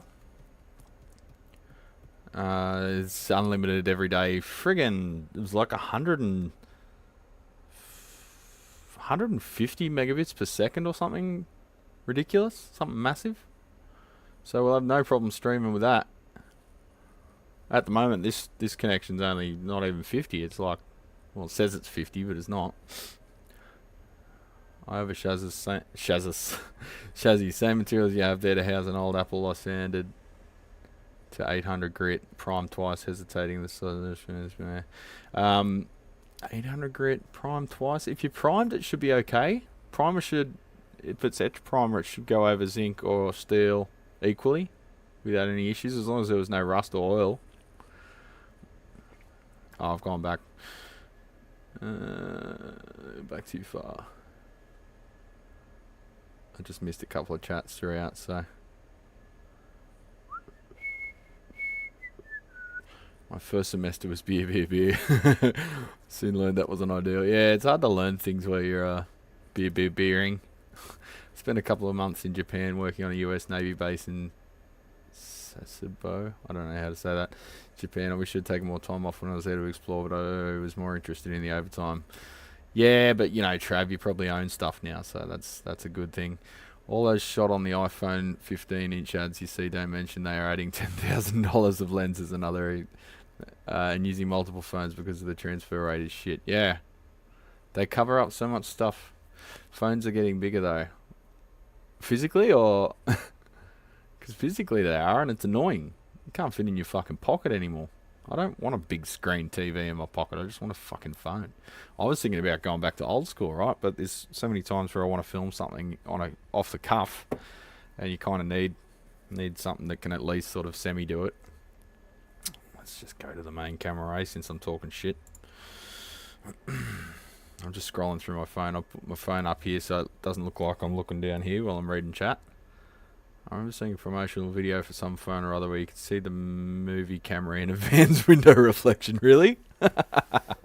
So they were just straight up lying. It's funny. I believe that. Never made it out of the States. Scotland is on your bucket list. Dude, do it. Scotland is on my bucket list too. Me and my mates are going to do a whiskey tour over there. We're thinking about doing it on motorcycles, get some adventure bikes and take, I don't know, 2 weeks. Travel around. In summer, of course. Jesus. Go now. That's right, Andy. Go now. Do what you can. Phone's about to die. Have some banned solvents stashed away. A few of them are magical enough to remove dirt without taking the screen printer in. Chlorinated ether. Wow. Yeah. Careful about how unlimited it is, Brad. It might be full speed for 3 GB or something. No, I looked at all the specs, and at 6 actually, it was his advice, because he's used the exact same ones before, and that's the ones he streams with. If I go to Scotland with this beard, I will just hit the mute button if he talks over us. What? Who's the dude on the screen? Should we let him into our combo? Okay, I get you. Yeah. I'm getting what you're spilling. Alright, phone's on charge. Let's get back to work, eh? I'm good at this motion. I've been practicing for years.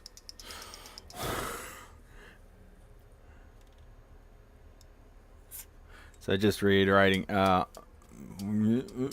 see the little curve there on the tip? I get a bit of bus wire, 18 gauge or whatever, stick it down the guts of the thing, heat it up with a hot air station set at about 200 degrees, and then bend the wire and let it cool. Now you got a mad little reach around, little double Dutch rudder lubricant applier. So you get all the good tips here.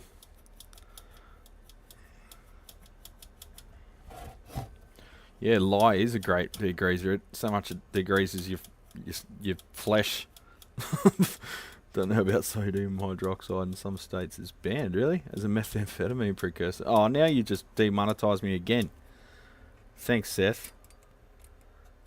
You owe me 3 cents now.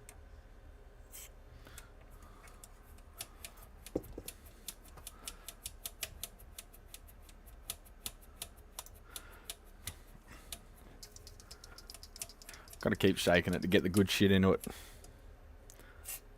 The lubricant. Lubricant. Always was an expert in reach rounds.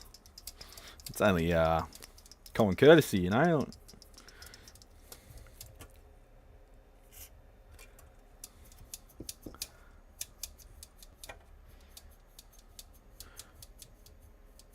My family is Scotch-Irish. Man, yeah, get over there. Where are you from, Andy? You're from the States, I assume. As most of my viewers are. I don't know why I've got so few Australian viewers. It's like 20% or something. Like 70% are American. Something like that. Let's look at the stats. If my computer will behave itself. Just while I'm doing boring shit like cycling pots, may as well do some market research, eh? Analytics. Can't spell analytics without anal. Audience. Advanced mode. Geography.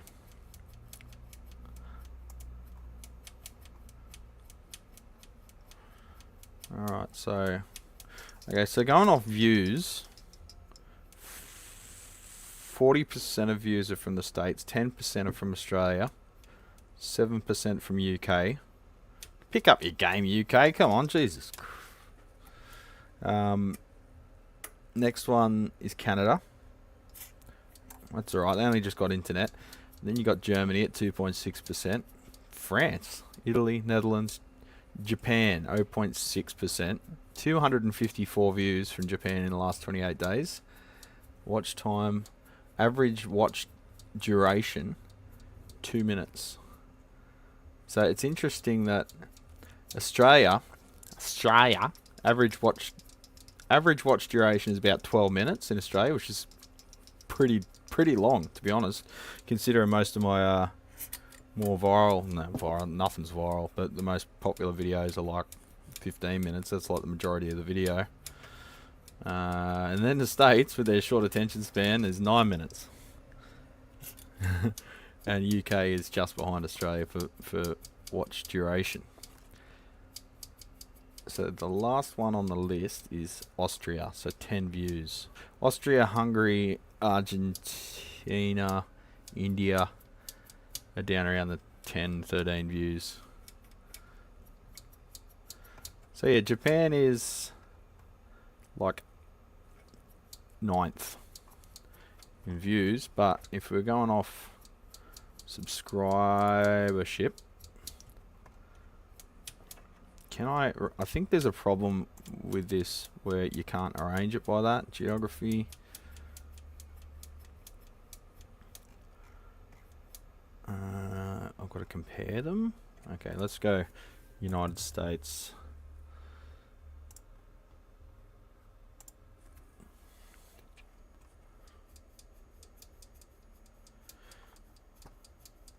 I don't know. I can't figure out the analytics engine. I'll have to sit down and figure that out later. I'll try to do better. You're in Delaware. What's the average watch time in Canada? 7 minutes. Ron? You from Canada? The beard is looking dense and menacing. Well, if I'm anything, I'm dense and menacing. I have zero interest in even having any mess around me. It attracts methods.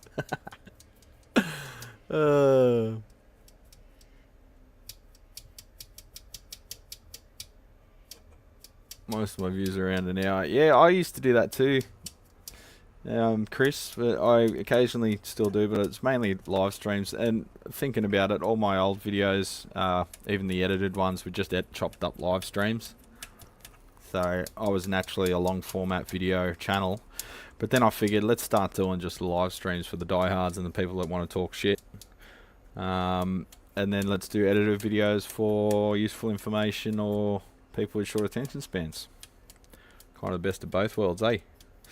How you going, Frank, by the way? Frank, I had no idea you got like 8,000 followers on Instagram. How does that happen? Recently I've been getting suggested stuff on Instagram, and it's repair channels and like hi-fi guys, like 500,000 followers. Like, what? Where are these people coming from? I mean, I've been on Instagram for, I don't know, 4 years, 4 years, and I've got like 300 followers. Like, I just assumed it was a dead platform, and then I'm seeing these other repair channels. Clearly I'm doing something wrong, because that's fucking hiding me or something. I don't know. Maybe I'm just really fucking boring. Chris, I've found more people watch these 3 15-minute videos on 1 amp than 145. Yeah, that's what I found too, Lyle. You got bloody blessed by the Instagram gods, didn't you, Frank? It's massive. I don't think it's real. They didn't follow me here for sure. Yeah, that is weird. How it doesn't follow through from one platform to another, but I don't know that that's necessarily means that it's not organic. But yeah, it's very interesting. I love your videos, Frank, and I love your sense of humor. I reckon it's great. And if anyone is here interested in funny fuckers fixing shit, go and check out Forgotten Gear Restorations. I love his video intros. They're fantastic. Alright, the bit we've all been waiting for. Putting this front panel back on. Yeah, you should try chopping them up, Chris, and make it topical. Like, first video, what's wrong with it? Second video, this is what we've got to do, let's start the work. Third video, finishing the work. Maybe fourth video, testing. That way, people can jump to what they want. Because chances are, if we've got it right, it's a pretty safe bet that it's a common problem, yeah. And other people are going to be looking for answers. So let them look for those answers and find them reasonably quickly, perhaps. I know it's the internet these days, like it's developed to waste everyone's time, but I kind of like, if people are there for the information, let's present it to them in an efficient manner where they can find it and get on with their day.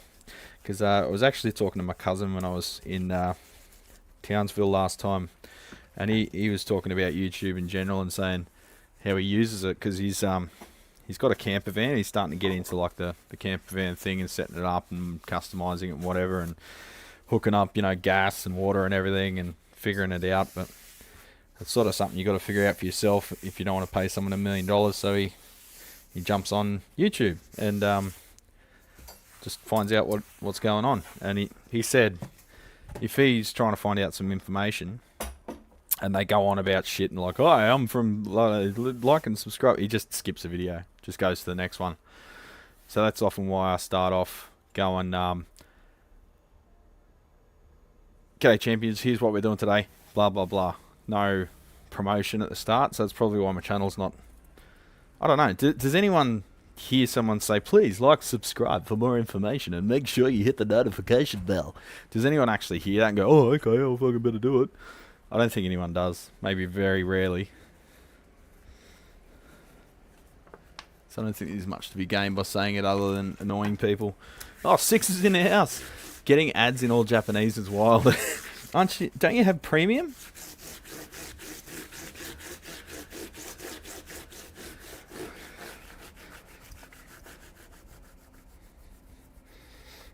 Right, let's do a quick language session. I think, is my phone charged up enough? 24%. It's about what I'm running on too, so. Alright. Now I'm using Duolingo because I'm a dickhead and I'm a little child. Okay, so tap the matching words. Small. This is a new one. Chisai. Small.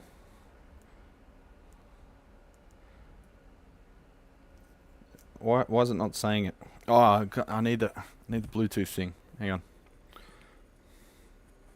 Oh no, shut up me.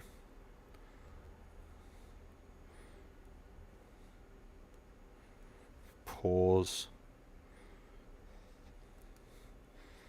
Alright, cool. Kakoi. Kakoi. America just sounds like America.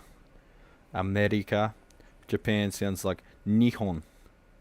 Nihon. Nice is Yasashi. Yasashi. Canada, yeah. Sounds like Canada. Yeah. Continue. Canada Jin desu. I guess I'm Canadian. There you go. Frank, you can say Canada Jin desu. That means you're Canadian. Kore wa Canada desu. So that means that is Canadian, Canada. That is Canada. No, this is Canada. I keep getting kore and sore mixed up because kore means this, and sore means that. America Jin desu. I'm American. Yes. No.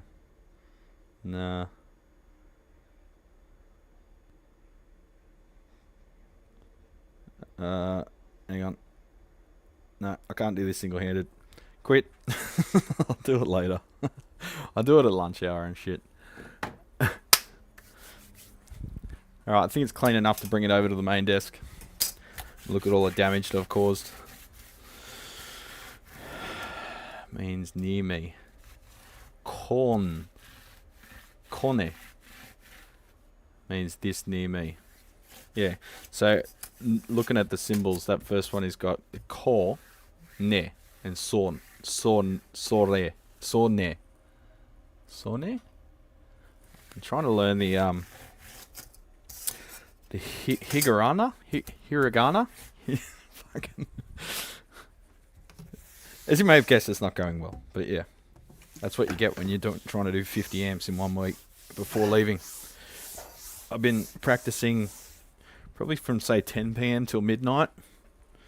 Then going to sleep, then coming down here at 7 a.m. and finishing at about 6 or 7 p.m. Going home, doing dinner things and washing and whatever. And doing invoicing from about 8 till 10 or 9 till 10. And then doing Japanese after that. So probably not the best time for your mind to be receptive of information that you've never been aware of before. Are. Okay. That over there away from us. Really? It means all of that?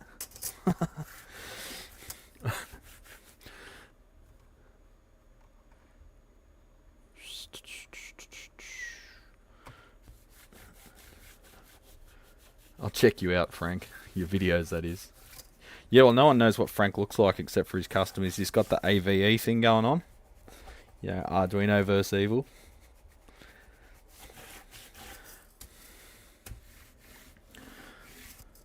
Frankie.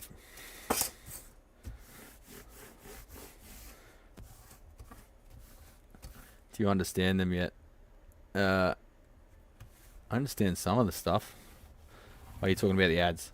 You can get one very basic stuff. I hate when they add the clicking sound to the end of like, oh yeah, that is such a cringe thing to do. Click, click. Shows a little fucking arrow or a hand. Like we don't know how to click a fucking button. Thanks.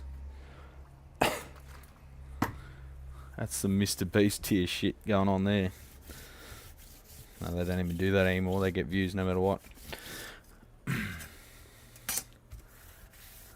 Thank you, Lyle. Don't judge. What do you mean, Frank? That's our job.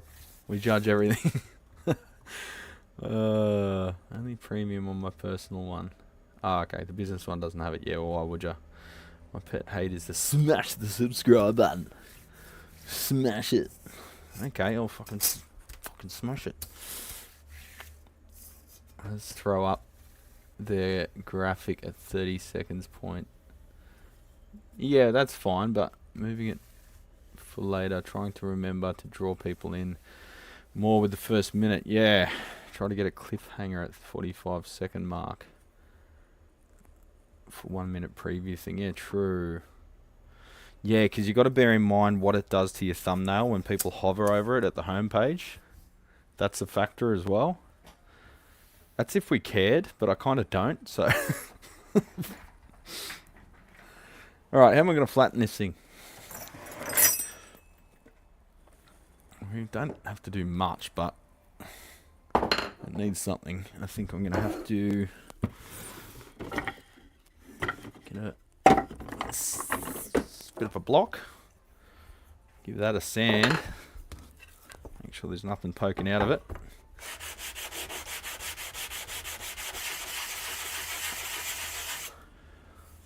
Nice and smoosh. And then we'll destroy my laptop hard drive.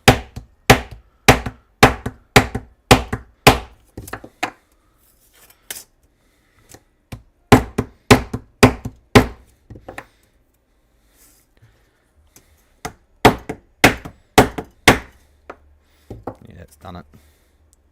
I think we should be alright with that.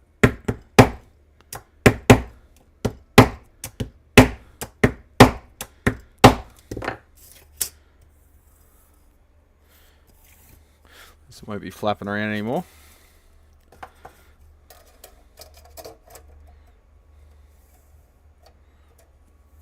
Sweet. It's amazing how some things I do just work. It's almost like I've done them before. My shoelace, just like that.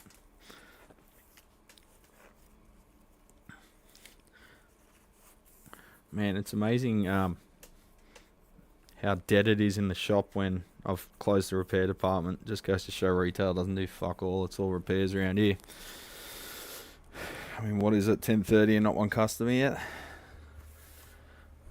If I ever become insanely rich, I want to sponsor Brad, Lyle, Uncle Doug and some others to try and get them to do a recurring series where they travel the world together to fix amps. Well, I would be open to that.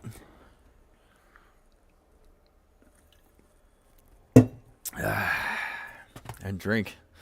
Well, there's one thing I'm good at.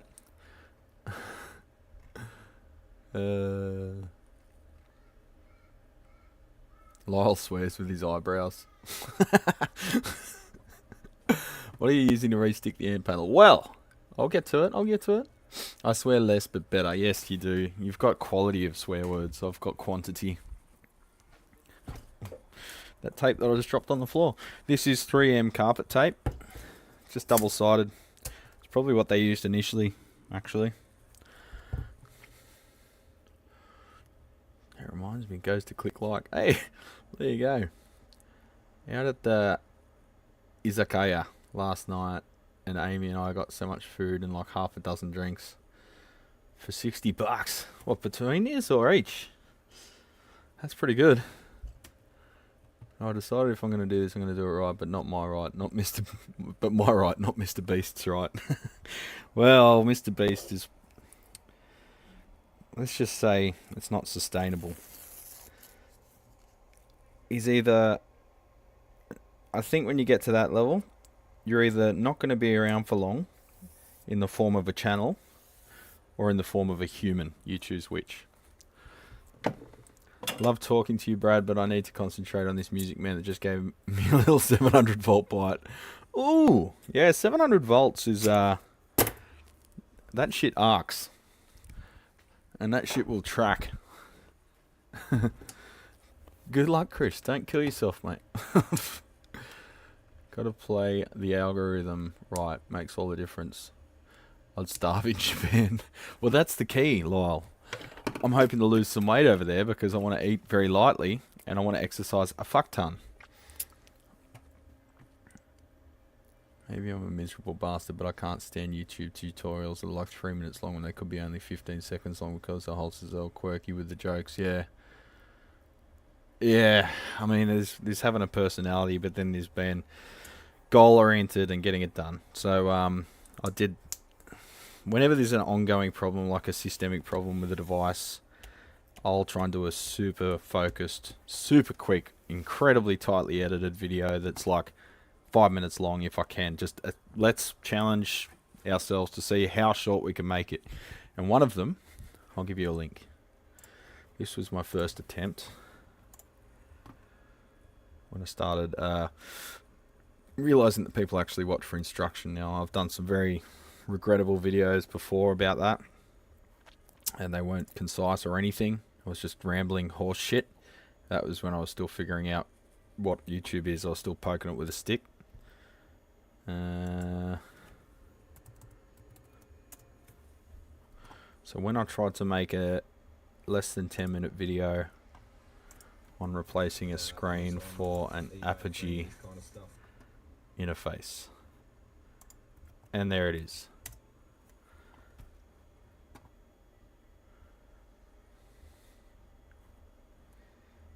And on that note, I'm gonna insert an ad and go for a wee wee. You watch that, and I'll be back.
And we're back.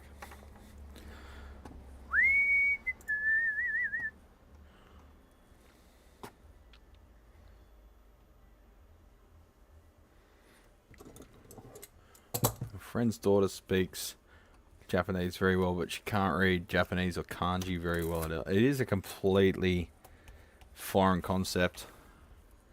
There's fish, there's pickled things, there's fish flavored things, but nothing to eat. You got to get over the fish fear. As soon as you get over the fish fear, you're like a liberated fish person. So much fish. Well, look at them. Look where they are. Of course there's going to be a lot of fish. You're in the middle of the fucking ocean, champ. We fuck all land and a shit ton of people. You're going to be eating fish.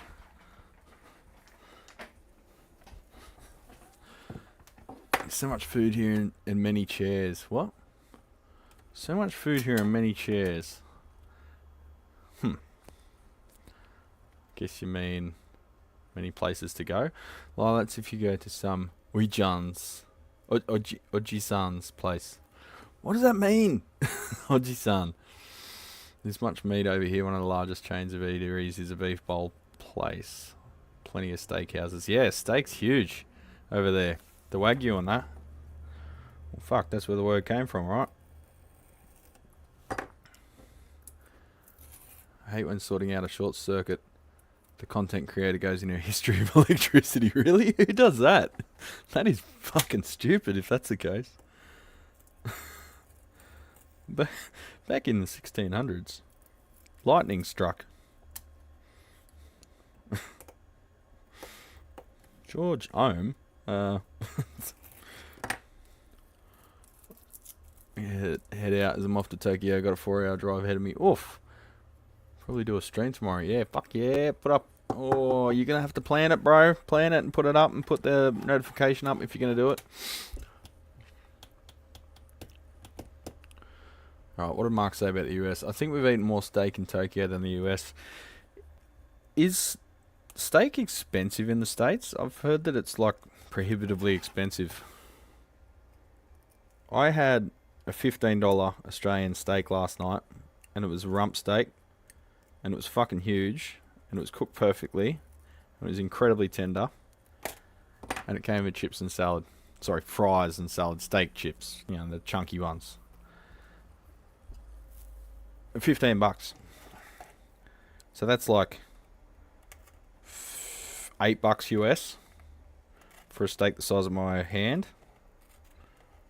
Thick too.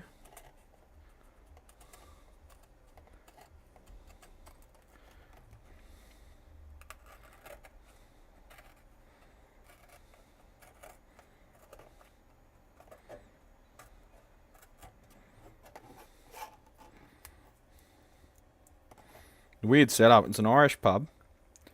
The name you're playing is called O'Donoghue's or Donoghue's Irish pub. But then they got bought out recently, and the chick behind the bar is like, "Yeah, we're not an Irish pub anymore." I'm like, it literally says O'Donoghue's Irish pub out the front. And she's like, "Yeah, we just haven't changed it yet." And I'm like, "Okay, your menu has like 3 things saying that they're Irish on it." And she's like, "Yeah, oh yeah, that's just for St. Paddy's Day." I'm like, "Okay, you're still an Irish pub. Deny it all you want." Okay, if you're truly not an Irish pub, you'll give me 18 Jamisons right now without asking any questions. Because if it was an Irish pub, you wouldn't do that because I'd punch someone. Okay, my screen's going to jump again, so I'll try and jump on top of it and stop it. Take it easy, 6. Yeah, have a good one. I've seen all the foodie vids in Japan. I'll see something and think that's promising, and then they ruin it. I think it was a Black Star video you made, Brad. There was a tiny open coil on the input. Had an amp come in that wasn't playing nice with a pedal. Adding that and a couple of caps fixed it. Okay. You're saying that you had to add a coil?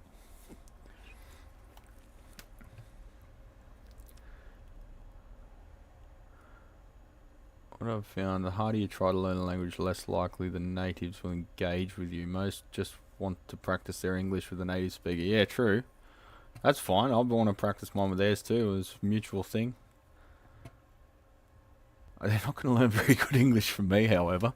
I think we all know.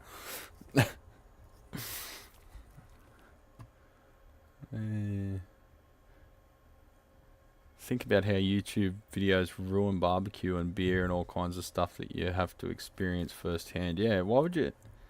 Yeah, I don't really watch foodie videos at all, to be honest. You can't smell it, you're not there, you can't see it, you're not in the vibe of the restaurant, you're not hearing the music and the sounds, and it's a full body experience. I get no joy from watching food videos, unless I'm trying to figure out how to cook something. But then it's something that takes some particular type of prep, like, I don't know, preparing a pork belly or something, and you've got to see how to cut it and whatever. I'm not afraid of fish, I just choose to eat good things. I love fish, man. Oji-san means old man or uncle. Ah. Oji-san. Some Oji-san place, old man place. Okay. I agree, little Isle. I can be vegan, but only for the dressing. Shall be meat. I can go vegan. What causes question for the group? What causes loud popping when you use the standby switch?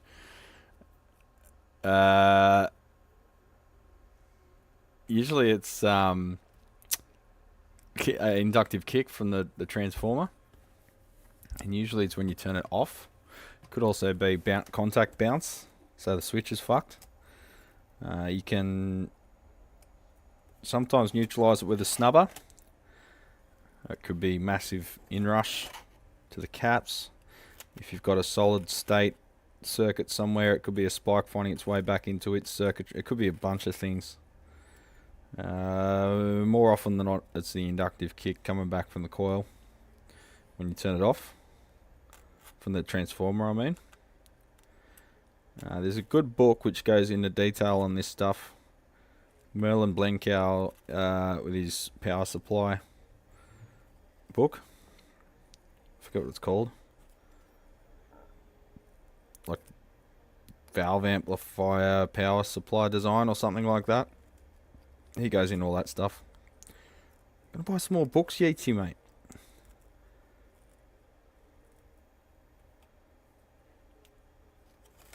Oh, I think I can hear Jay Wally's voice.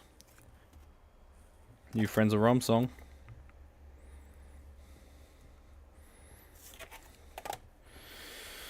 I think you're really nice, but I couldn't bring myself to fuck you.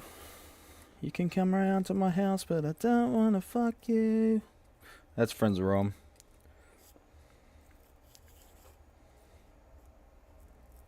I need a new blade.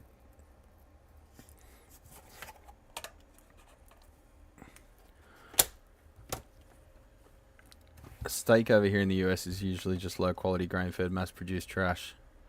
Any kind of meat in the States right now. A lot of them will like soak it in water too to make it way more, which just gives you tasteless fucking shit, and then all the water comes out of it when you cook it. So it's hard to get a good sear on it. Just meaningless water. You get that here at the supermarkets too, which is why I don't buy supermarket meat. It's trash. Is that a customer? Think so.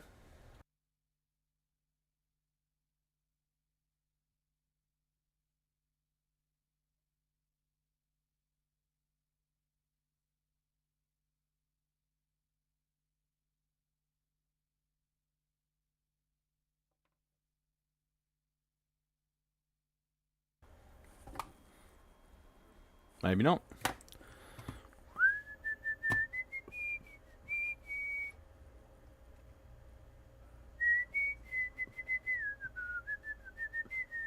See you, Lyle. Good luck with your back, mate.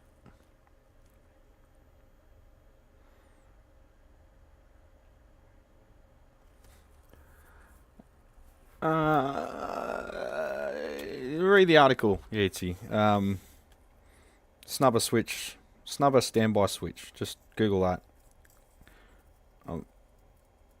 It's not something I've ever had to worry about too much. People just tend to, it is what it is, like you say. But you could put a cap across it to see if it's given an inductive spike. It could be doing damage to the switch as well.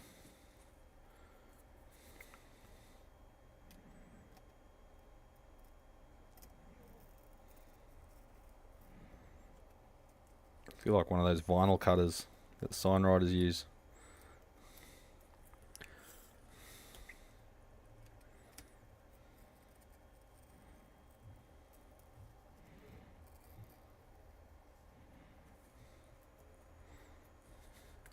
Oh, fucking hell. The seat keeps sagging. I need to get a new one.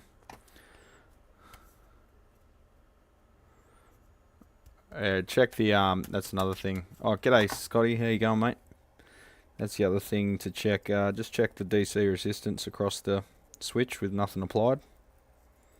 Just to check that the contacts are actually, you know, low resistance. Sometimes you can't find any problem with the switch because it's just contact bounce. It's like the springs wear out.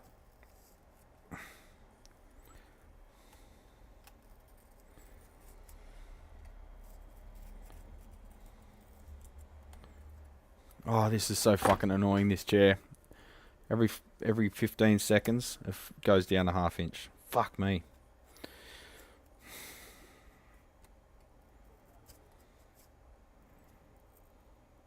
Why hasn't it done it all morning and now all of a sudden it's doing it?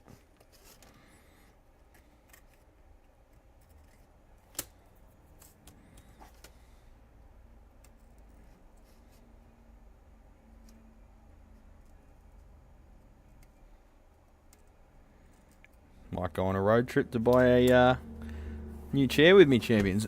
For now, fuck the thing off against the other bench because I'm sick of it.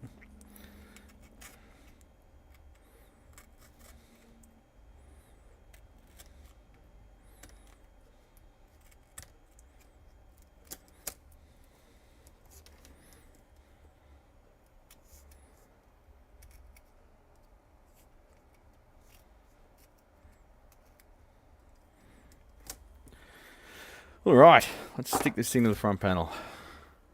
Shut up, scope. I just realised that's been hissing away for the last 2 hours.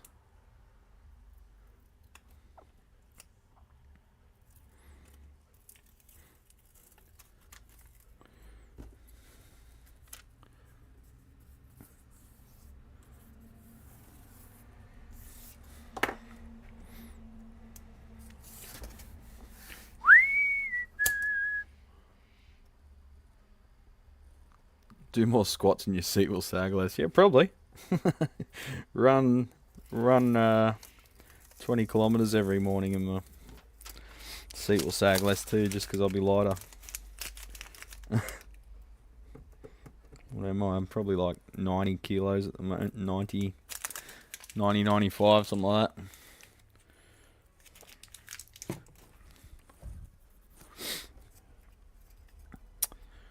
Alright, let's line this thing up.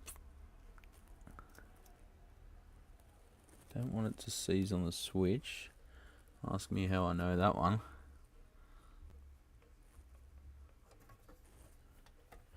Alright, I think we're good.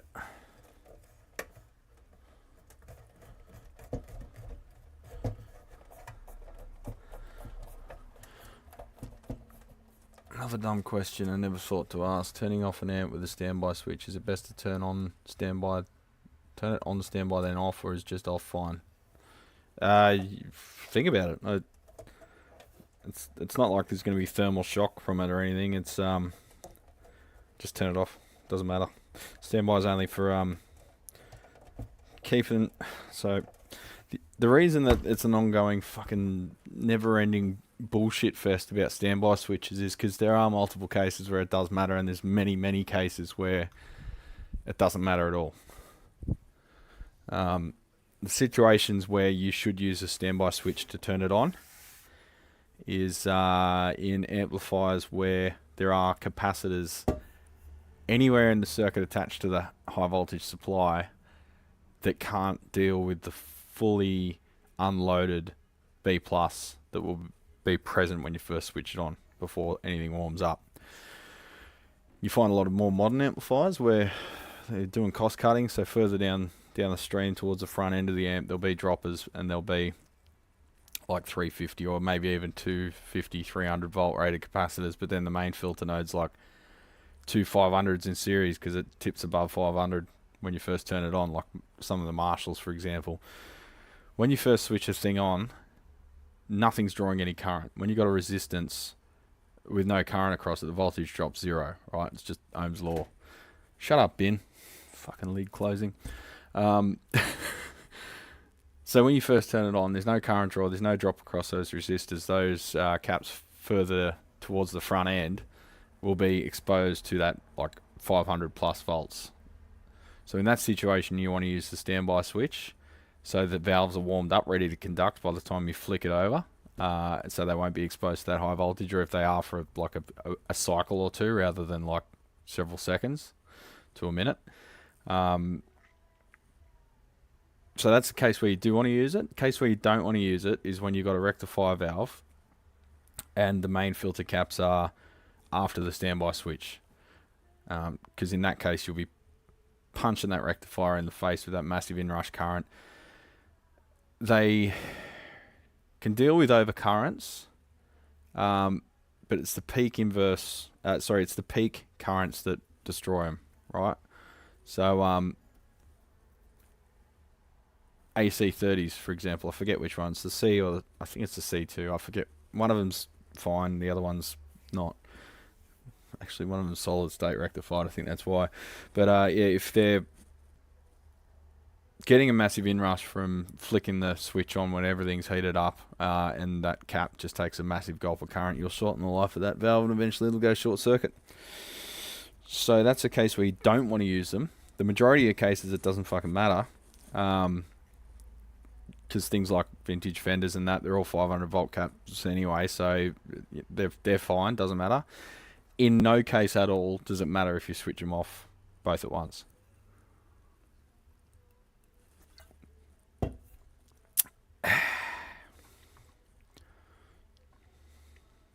Just bought a vintage bead to crap cut-all Signmaker's jigsaw. Huh, they're old now but very useful tools. This one had been dropped a few times but still runs like a sewing machine.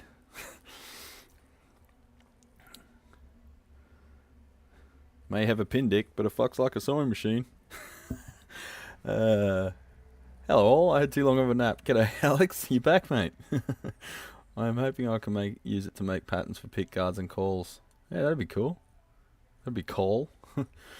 For practicality and avoiding feedback squeal or loud pops once in a while, I will put it on standby as default. So it's sleeping the next time I play a guitar into it. Yeah, you can do that. You can have a mute switch as well. I always heard that it's fine to just turn it off, use a standby with a tube rec when turning it on. Yeah. I mean, there are amps where you can where you can use a standby switch, but as long as it's got the first filter caps before the standby switch, you're fine.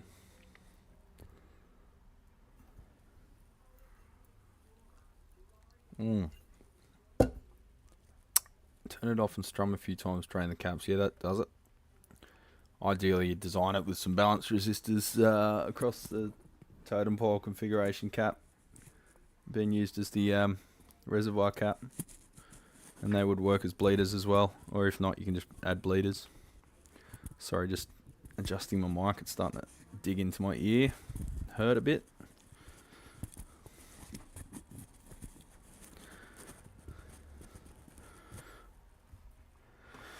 High quality equipment that should use a standby switch to warm up the valves often had delay relays that kept the B plus off for 30-60 seconds, and only after the bimetallic switch closes is the B plus on. Well, that's another way of doing it, yeah. Standby switch leaves room for me accidentally shocking myself as I leave the amp on standby. That's why I ask, keep it in standby and you got lots of voltage still hiding. Well, it depends on the circuit. That's what multimeters are for, mate. So I default to just leaving the amp off standby and turning it off so those caps discharge. So you're in a position where you're dealing with heaps of the same amps. Fenders, vintage. So it should be... what I'm trying to say is you got to get out of your comfort zone a bit, I think, because it's easy to get stuck in bad habits when you're just working on vintage stuff without really like learning the concepts, I guess. So there's no hard and fast rule. You've got to look at the circuits for every amplifier and decide from there. There's something going on with this cable. Let me just check it out. Hang on. Oh, it wasn't on my ear. Never mind. Alright, let's get this fucking thing back together, eh? Enough shit talking for one day. Got stuff to do, mate.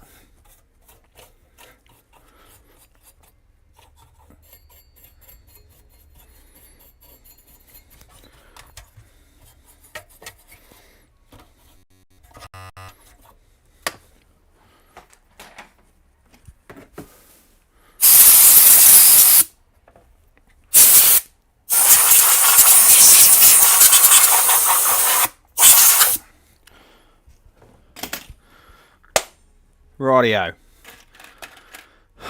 Give my knobs a clean, I guess. Make a bit of knob juice.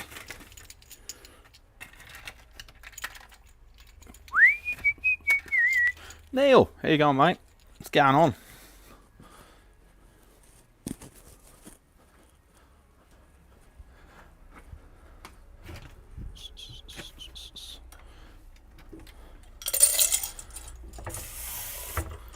Make a bit of knob juice. That sounds nice.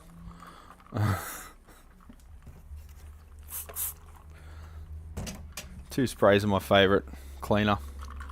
Give it a swish around. Can pay. No, just joking.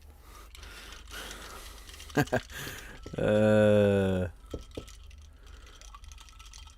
found the Novatron 610 Novatron. That sounds ominous. As the relay delays and the relays that kick the pass tubes into cut off if it overloads. 1000 volts at 1 amp. I don't know. I'm trying to figure out what you're saying, Seth. Too many numbers there, bro. You can make me Google shit. Anybody fly DCS World? Is that like a flight simulator there, Andy?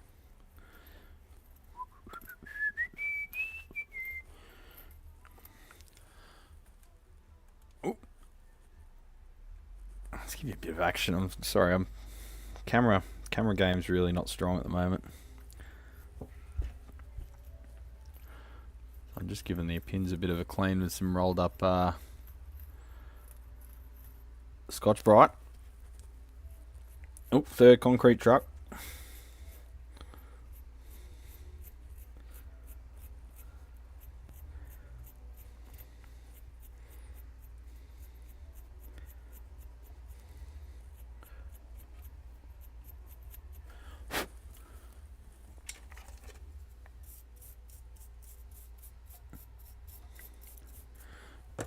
My grandfather used to use the flight simulators, the Microsoft one back in the 90s.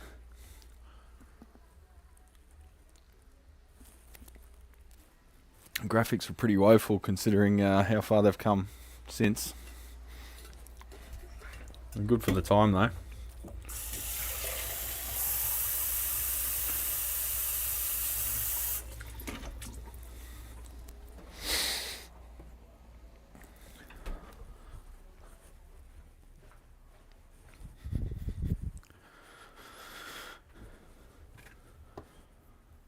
Oh, I need more toothpicks. Use them for cleaning the valve sockets. You guys hear Celestians that have been made in the UK again? I thought they always were.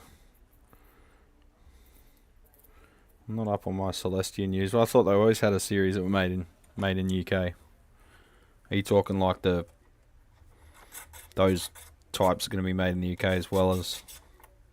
I don't know. I'll look into it.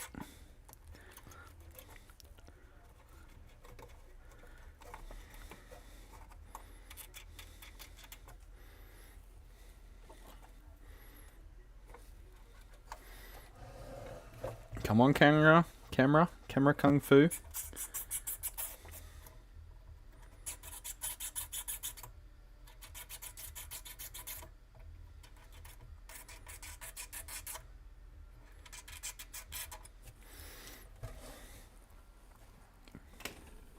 Just put a bit of ISO on those, on the toothpick and twist her around, twist and shout.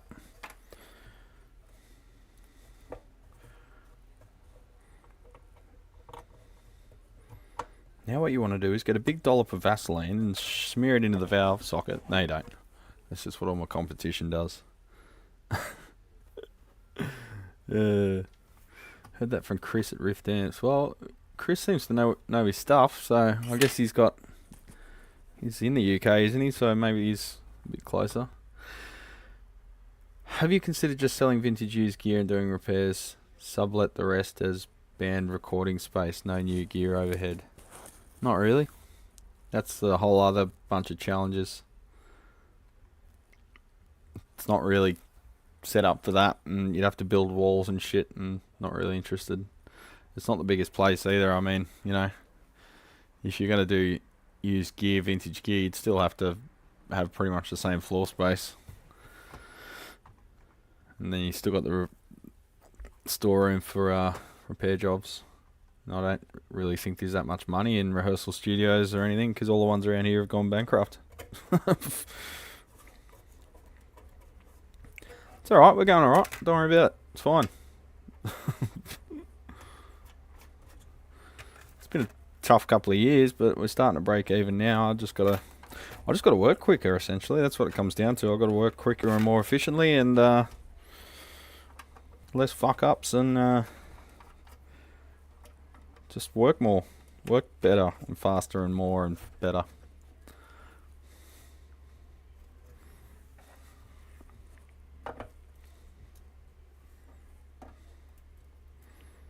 Getting a Japanese training in. Temperatures have dropped, so the cherry trees haven't started to blossom yet. You may catch the sakura depending on when you get there. Looking at the forecast, it's going to be kicking off right when we get there, so looking good. It's already kicking off in some places, I thought. Let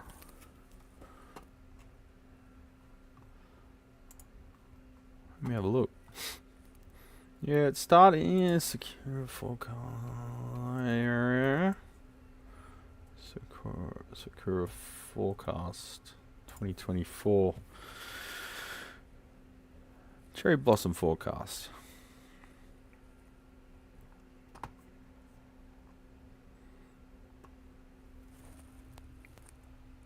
Buds not open yet. Alright, so they got buds everywhere, but they're not open yet. Nowhere, apparently, is in blossom as of yet. Tokyo, supposed to be March 31st to April 8th. Perfect timing. And that's where we're spending most of our time. I think we're going to Kyoto. Well, that's the same, 31st to 8th. And Osaka, 31st to 8th. Sapporo, further up, is much later. May, 1st to 8th. So it works its way up. But yeah, they're all predicted for exactly when we're going to be there, which is perfect. Happy days, legends. I'll just show you what I was looking at. Hang on. There we go. So see that? Shows you the dates. Shows buds not open yet, in bloom now, and green leaves. So yeah, that's... timing's going to be perfect.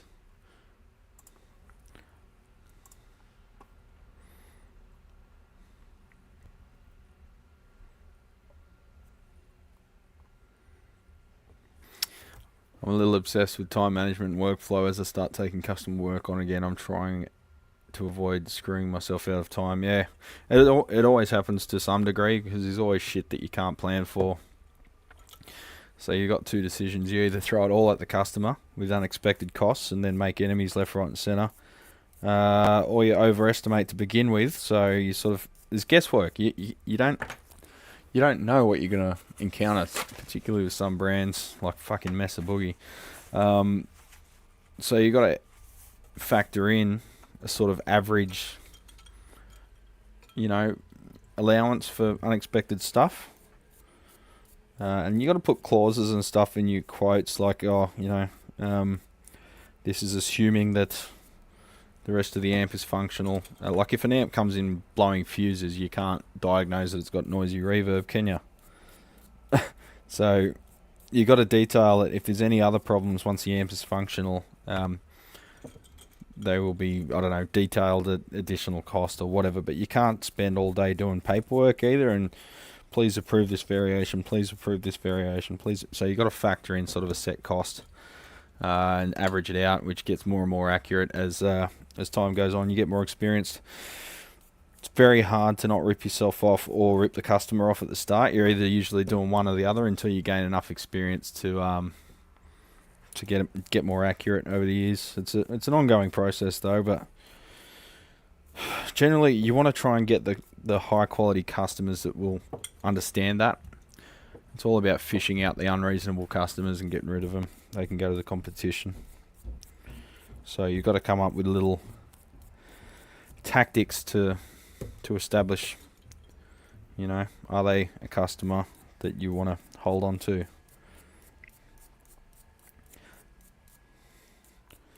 I mean, you could say that there's people that have never been in business that will give you advice on how to run a business, particularly on fucking YouTube. You should do this, you shouldn't do that, I can't believe you do this, I can't believe you do that. Like, motherfucker, you probably work in a fucking mine somewhere, shut up. You're probably an IT nerd, like, what do you know? So, there's people that get really upset if you know, charge what approaches the market value of an amplifier to repair it, but the amplifier doesn't care how much it costs when it breaks. It just breaks, right?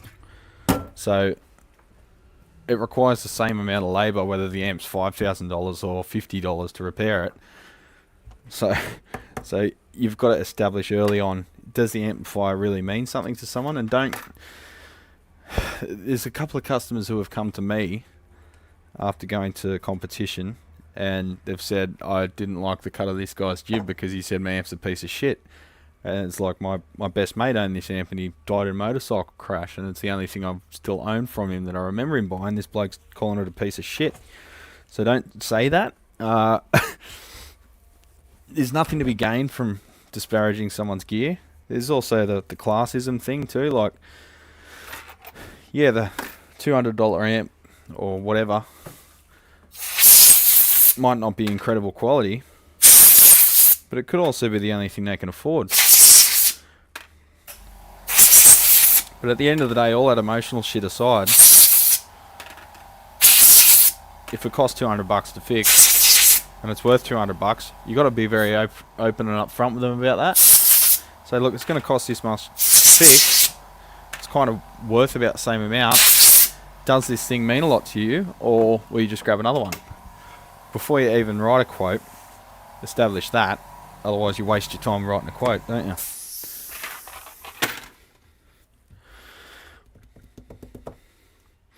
My estimate's a plus minus 30%. Yeah. But then, you know, you do that and you need to buy a new power transformer. Well, that should be plus minus 100%. So every time you come up with a rule, Andy, I've found every time you try and come up with like a rule or a policy, it just instantly a case comes along that tests it and fucks you up anyway. So I try not to be that, you know, black and white about it. I try and say, we'll deal with it when we come to it. If there's an issue, we won't continue before asking, but we'll make it clear that this may not solve everything. Yeah, you're an IT nerd, Alex. 100% confirmed.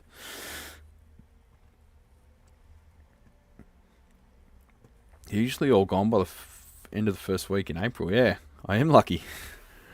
We did look at it a bit before, but it was hard to tell because you can only really be sure when you're sort of reaching the point where it's a 14-day forecast. But they're ready to go. They're ready to go. It's going to be fucking busy though. That's the only problem. Great advice. Been at the work for a long time. Been avoiding customer work for about 10 years. My brain is also still on rates from 1996. Okay. Well, quick quiz. BB made. If that is your real name. Alright, everyone present a repair scenario. Just say this is exactly what needed being to be done. That fixed it. Blah blah blah. So let's say a recap.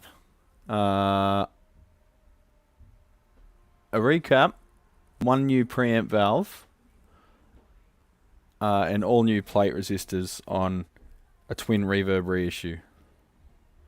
Let's say that. What would you charge, BV made? There's what you need. So you found a microphonic valve in the front end.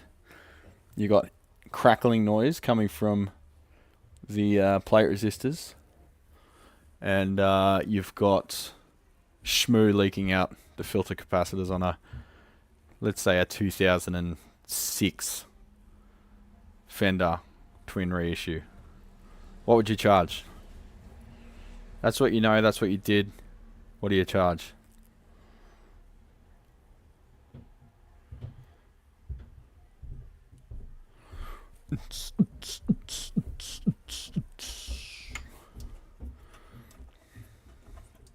$3. Yeah, about that. About right. That's assuming, well, you know, that's assuming that you've diagnosed it reasonably quickly, where if you're experienced, it shouldn't be that much of an issue. So a lot of people get into this and start charging the customer for their education on the job. $250 US. So that's labor.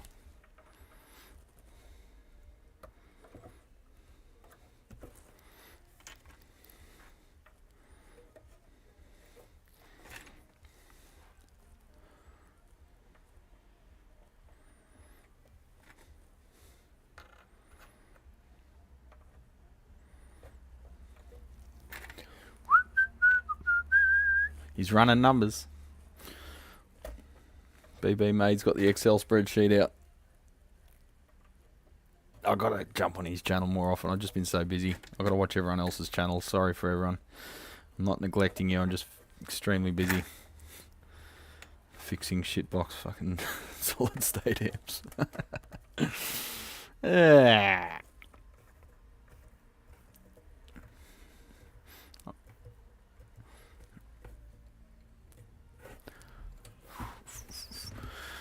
I would hazard a guess 240 plus tube cost. Resistors not much.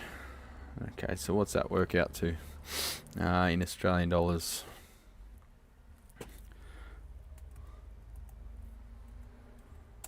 So that works out to about $80 an hour American.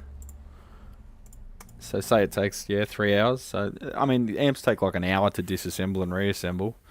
Then say an hour diagnosis and testing once you're finished, probably half an hour each, and probably an hour actually repair and cleaning and ordering parts too. Like, you got to factor in the time required to document this stuff and write the invoice. Like, that takes 15-20 minutes. Like, you got to factor everything in. Keeping inventory, stock levels, managing that, subscriptions to your accounting software, your rent, your water, your electricity. You got to factor everything in, right? Which makes it a bit tricky. So what I do is I just add up all the costs over a year, divide it by the amount of hours in a work week, and then I landed around 110, 120 an hour Australian, which is what, let's say 110 AU to US. So that's 72.56. Plus GST, so yeah, about $80 an hour. So yeah, you're about right. But having said that, I'm getting told off everyone that I should lift my pricing because I'm too busy and everyone else is shit. So don't know how true that is, but anyway. Shipping too, yeah. You gotta add that on top in your margin. People will get upset at you because you're charging, I don't know, $50 for a valve when it's worth $40. That's Australian. They've come down a bit since, but so say the valve costs $40 and I charge them $50. They're like, oh, it's $40 though. I'm like, okay, well, you fucking buy one and get it shipped. Now it's $50 because you just paid. Well, it's $55 because you just paid $15 shipping. You idiot. So people love to play little mind games. They know they're lying, but they pretend that they're in the right, and It's quite clear that they're not, so you got to watch out for that as well. People will play that game all day. My tech charges 85 an hour, and that's American, so yeah, it's about right. It's exactly it. I'm a car tech, don't charge money for my amp repairs. It would be $4 an hour. Well, you should charge. I charge my friends $4.8. Fuck them. I don't expect them to come to my house and do what they do for a living for free, so if they were to expect that off me, I would tell them to fuck off. They're not a friend in that case. If they're only a friend if they want you to succeed. If they want shit for free, they don't want you to succeed, so fuck them. I charge my friends full belt, and that way they get the same professionalism as if they were a customer walking in. As Lewis Rossman says, no homie business. No homie business. Because you subconsciously do a worse job. And if anything goes wrong while you're working for a friend, it's a real bad feeling. It's like, oh fuck's sake, I'm doing it for free, and now this is going to cost me, and it's like, oh fuck, I shouldn't have even done it. It's a really bad feeling. It's a bad vibe. So don't do it. Ooh, the speaker's a bit mouldy. I'm going to give this one a little bit of a spritz. But I might do that later. It's boring viewing.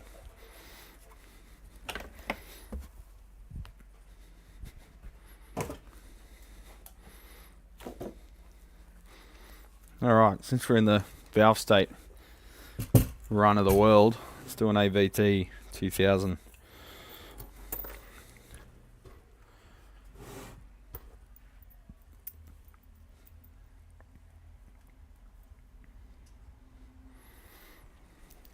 Yeah. Let me think about that.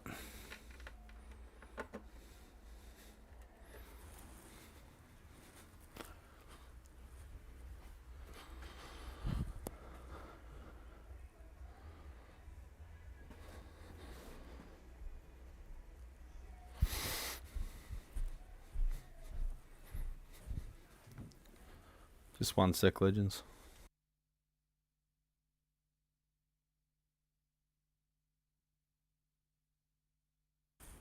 You go next door. But $80 here an hour is impossible. It's more than 10% of the minimum wage. What? 10%? What people are making $800 an hour? What? I don't understand. Minimum wage. $80 a year? What? Charge what you're happy with. Better to let the customers know of the longer wait times and have an eager queue than have no work. So a few things happen when you charge not enough. You get low quality customers, so people that want things even cheaper than that for free. And people don't value your work.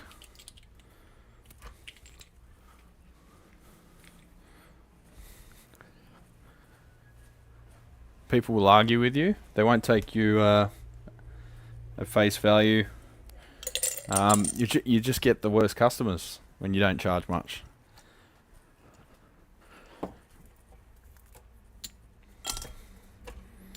When you got a barrier to entry that, you know, means that you get more realistic people coming to you. That's the biggest thing I found.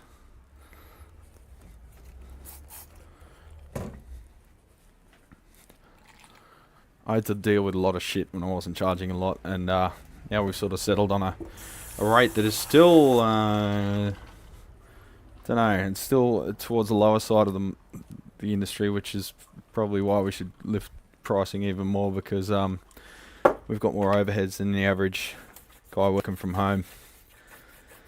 Is the added security of having a bricks and mortar place that the customer can come to. When you've got your guitar goes to or your instrument goes to a music shop and then disappears to some unknown location, people feel a little bit sus about that. Like the guitar or instrument could just disappear, which has happened. Not to me, to others. And then you got all your associated overheads with having an actual shop.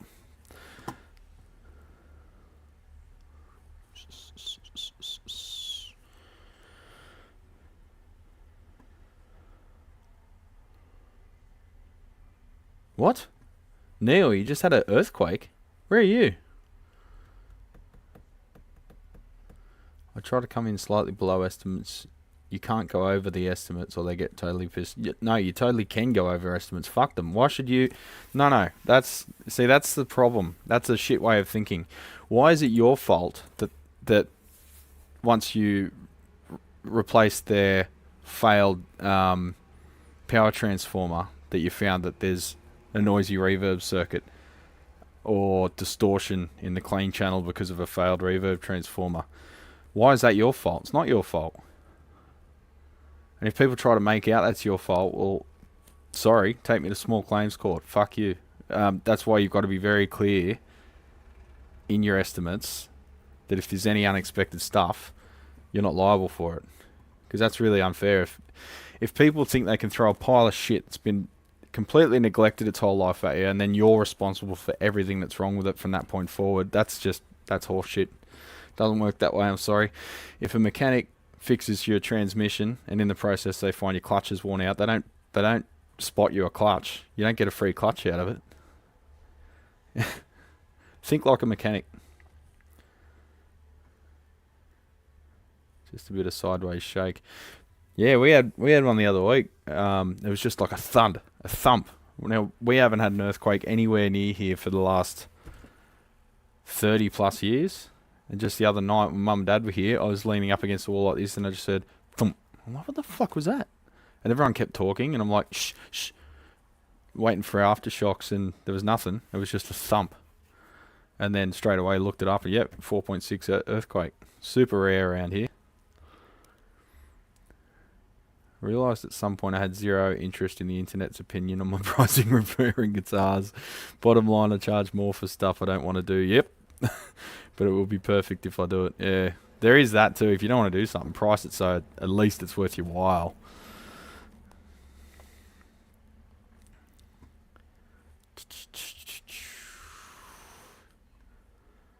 Tech charges 85 now. Yeah, it seems like it's about the going rate over there. I'm hearing off. So I'm mates with a lot of like very well-regarded techs over there, and they're sitting at around the 125 US mark.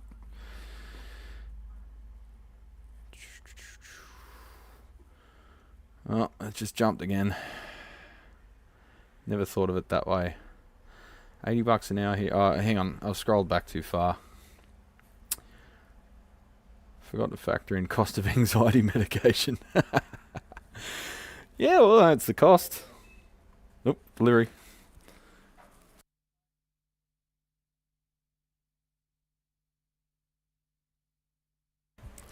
Just got a delivery from RS Components. That's the parts for the Sensui. I'll finish that off later. You saw what mood it put me in yesterday. My annual shipping costs average about 17% the cost of parts. I mark up to that. Yep, trying to be smarter about inventory though. Yeah, you know, you gotta have a margin in everything. Yeah, it's how business works. Do you think your supermarket feels guilty for it? Well, neither should you.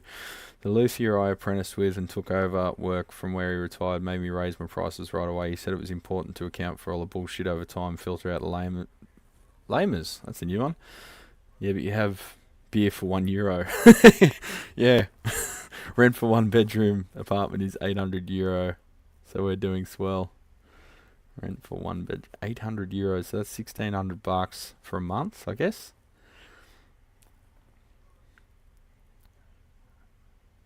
$30 1 litre of gas for about €2. Working on a beer powered vehicle, it will be cheaper. Fuck, really? Bench out of focus. Yeah, that's how I like it. Oh, you're in Tokyo, Neil. No shit. So you're one of my Japanese viewers. Well, not. I don't know if you're Japanese or not, but you're living there, or are you on holidays?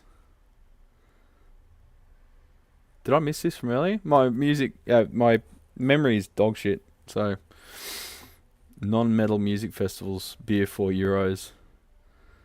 €1 is the price on a coffee shop. Pub is closer to €2.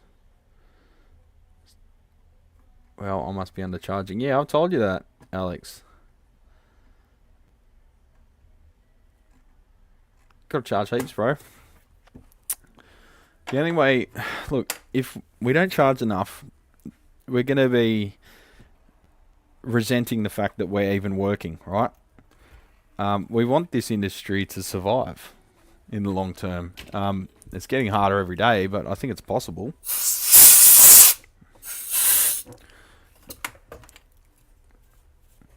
As it gets more and more specialized, of course, it's going to have to get more and more expensive because parts are going to have to be fabricated instead of just purchased, like the Marshall TSL DSL boards, which I'm working on at the moment.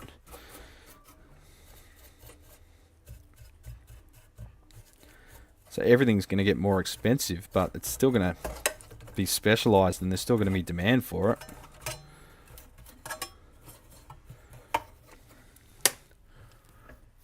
KK still running 100 volts AC, I believe so. I think they've got 2 different frequencies over there, 50 and 60 hertz. There's literally a border between the two.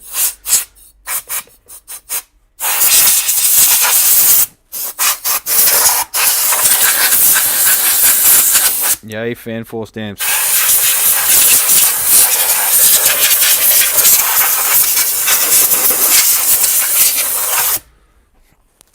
Alright, now I think one of these pots needs replacing.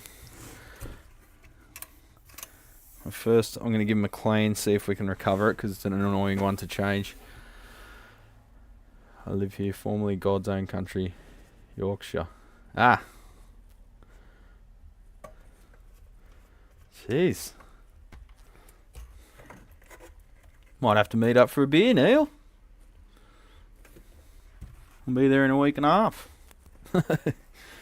You're not a weirdo, are you?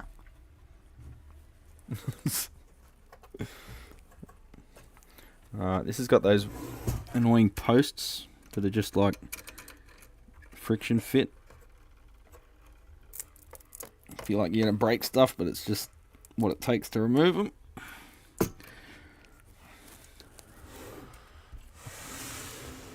Designing a new dual mono output preamp for a guy in California again. Fortunately, appliances are now dual frequency. Some are. So pretty much everything switch mode will be, as well as, you know, universal voltage input. But American amps sometimes have very small power transformers that will saturate at 50 hertz and overheat. So you want to be careful there. Alright, what have I got to undo? I'd like to not undo the world.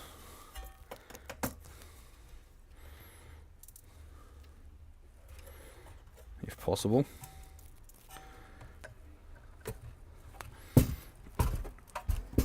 $51.50 and 5-ball, nice. It's a story about the guy charging $1,000 for turning a screw when questioned the invoice. It was turning screw €1, knowing your screw to turn. Yeah, exactly. That's a good way of putting the fact that I was fumbling around for earlier, where you get the high quality customers. So people that will whinge about your labour costs don't value your labour or your knowledge. So you don't want them as customers. Because they don't respect you, essentially. That's what it is. Says me trying to figure out how to open a AVT. I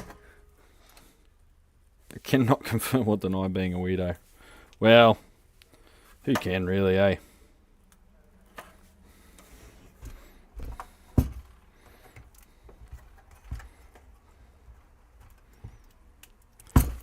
Why have I got pink in my head?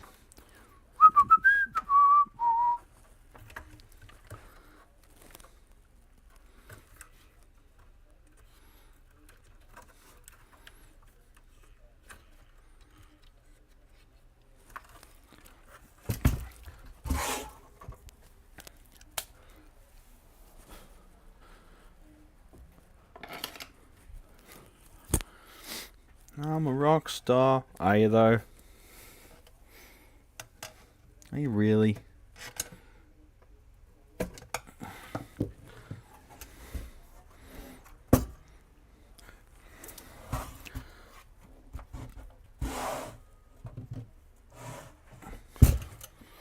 Yeah, well that's the other point. Yeah, what do you need me for? You get that a lot with the hi-fi guys. They just want you to change this capacitor just because they read somewhere that is ultra super good. And then you're like, well, do you need my knowledge? No. Can't you do it?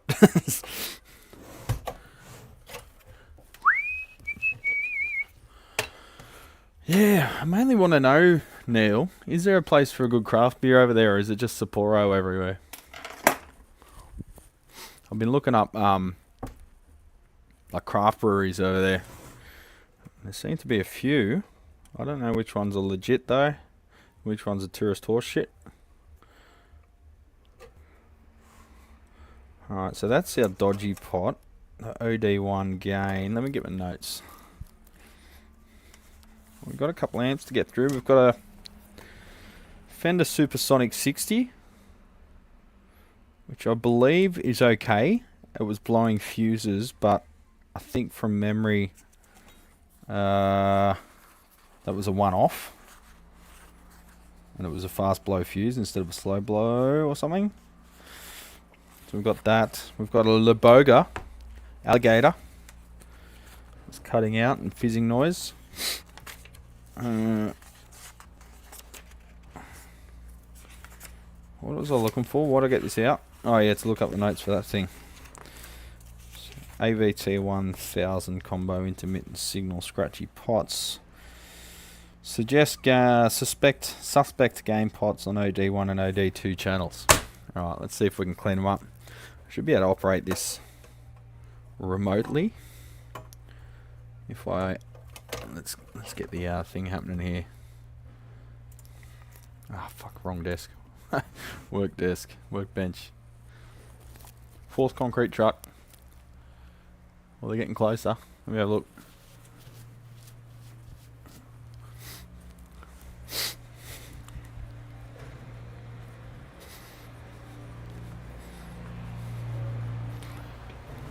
About halfway now.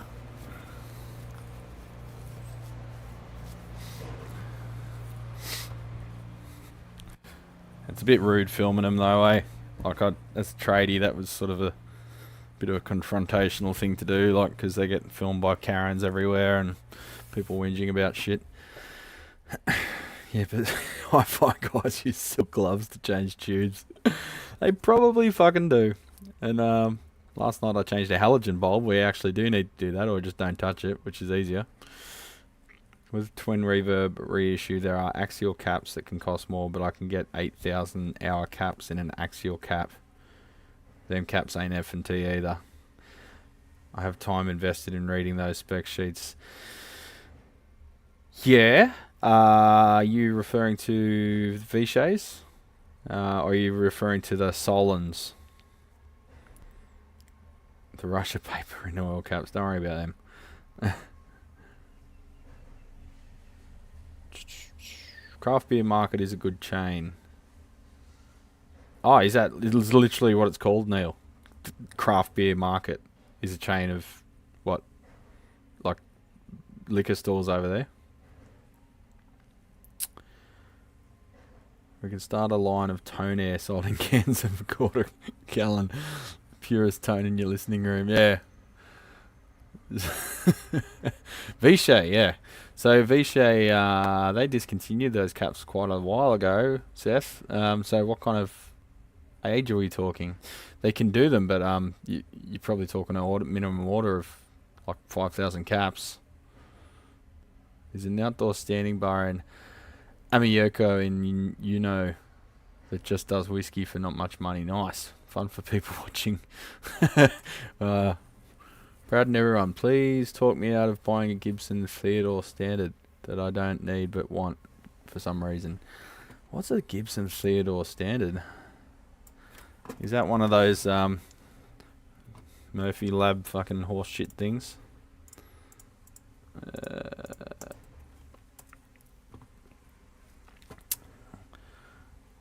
Gibson's new oddly shaped. Oh, that's the rip-off one. So they ripped off Tokai. Just get a Tokai. I'll get you one. I'm going over there. Fuck off with your cookies, mate. Did they rip it? Oh no, I don't know the history on this one. I was thinking of another one. That might be the one I was... Yeah. Dunno, it looks pretty terrible. Looks like a fucking parts guitar. Oh, I got some Explorer necks. We got some off cuts. Fucking join them up, boys. Join them up. What are they worth? $2,000. $2,000 US. So what's that? Like $4,000. Eh. Here we go. Just search, and you can see. Let's have a look. Oh, I didn't desk share. Shit. Craft beer market. Let's have a look.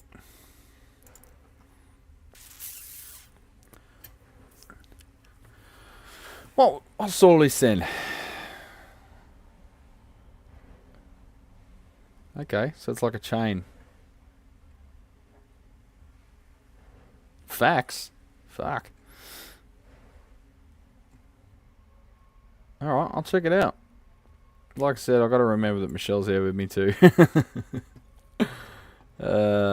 Shelf life expired. Just read the spec sheet. Shelf life expired. They'll have a reforming process in the spec sheets. Unused, they will reform just fine. Okay. So, so they're new old stock. Yeah. My point was, Seth, that they've discontinued. So you can't just go and buy them anymore. As far as I know, anyway. I remember seeing the listings on DigiKey and Mouser still, and every time I'm like, oh, look at the specs. Oh, fuck yeah. Look at them. And then you go to order it, it's like, oh, minimum order 10,000. Sell your car, buy a bag of caps. Fuck. So Gibson sues half the planet for trademark designs and now does this. Yeah, I think that was the controversy, Magisterium. I sort of just tried to ignore it all. But yes, I saw someone saying that they're ripping people off. Whatever. They're a corporation. They don't have any morals. Corporations don't have emotions and morals. They just do what they can make money out of, and even if that requires paying some fines, as long as there's a net profit, it's all good. It's the name of the game. If it's obsolete, you need to redesign. Yeah, just go radials. Radial. Where's my tube pin straightener? Valve pin straightener. Can't find it. Therefore, it's a set of pliers.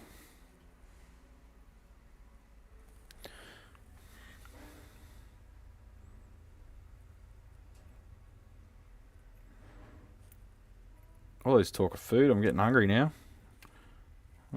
Quarter to 12, I guess.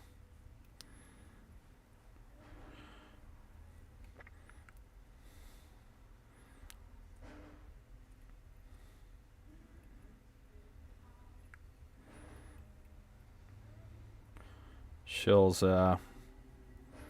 travelling for work next week, so I'm a bachelor. Might have to do a whiskey and cigar stream.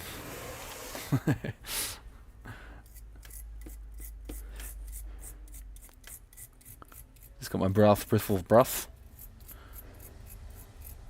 And I think Marshall is an amp manufacturer who's about to go the way of T-Rex. I don't think so. They're working on modelling. I think they're going to divert a lot more attention to digital, but I don't think they're going to end their reissue stuff, at least in the next 10 years. Wouldn't stress too hard about it, but fuck, with the amount of amps... I mean, when's the last time you bought a new amp? Like, everyone's stressing about it, but the people that are stressing about it haven't bought a new amp since they were 16.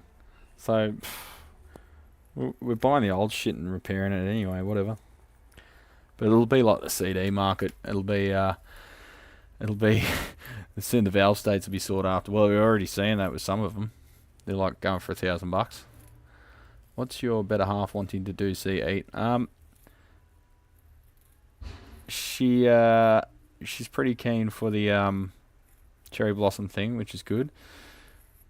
What else? We're going to the sensory thing. I forget what it's called. It's like their massive version of like what we have at like Vivid.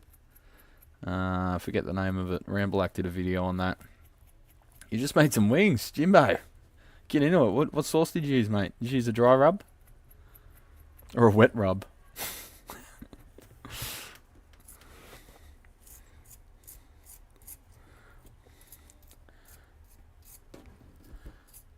Yeah, I wouldn't bother about the new stuff. Mark, the reissues are good. Just stay away from the Origins and the DSL 20s. The 20-watt ones are just a rip-off, because the Origin 20, which is like, I don't know, $500 amp, has the exact same build quality and standards as the like $2,000, $2,500 one, the JCM 800 reissues and that. It's the same parts, same build quality, so they're just a bit of a rip-off in that respect, so just stay away from them. DSL 40's alright. Seems to be a pretty different design. But the reissue stuff's still fine once you fix the fucking shit FX loop. But why would you buy a new one when you may as well buy a second-hand one for half the price? I don't buy amps as often as guitars. I don't buy fuck all, really. I got my shit. Pretty much everything that I've got I built or put together out of bits. The guitar-wise, anyway. The amps are built from scratch.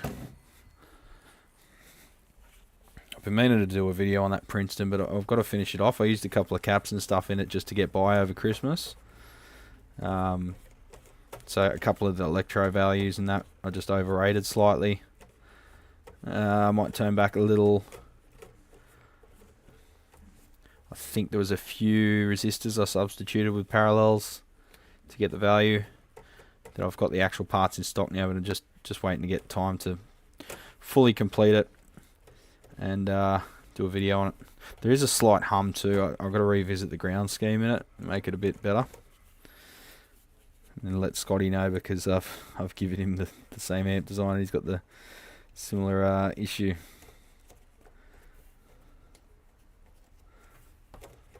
But we'll get there. I'm gonna get back.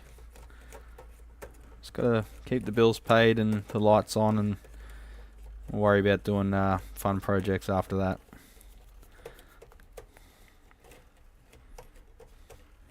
Some of the other channels just do fun projects. That's because they've usually got a day job and it's their hobby.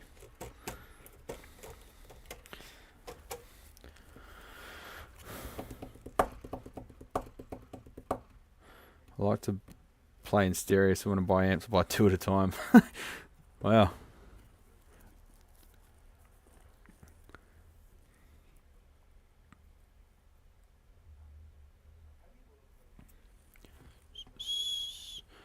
I use baking powder and garlic, salt, onion powder dry, and then I make some hot sauce with butter, pepper sauce, cayenne. Oh man, that sounds awesome.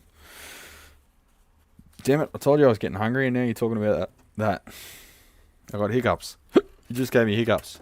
My stomach's looking for wings.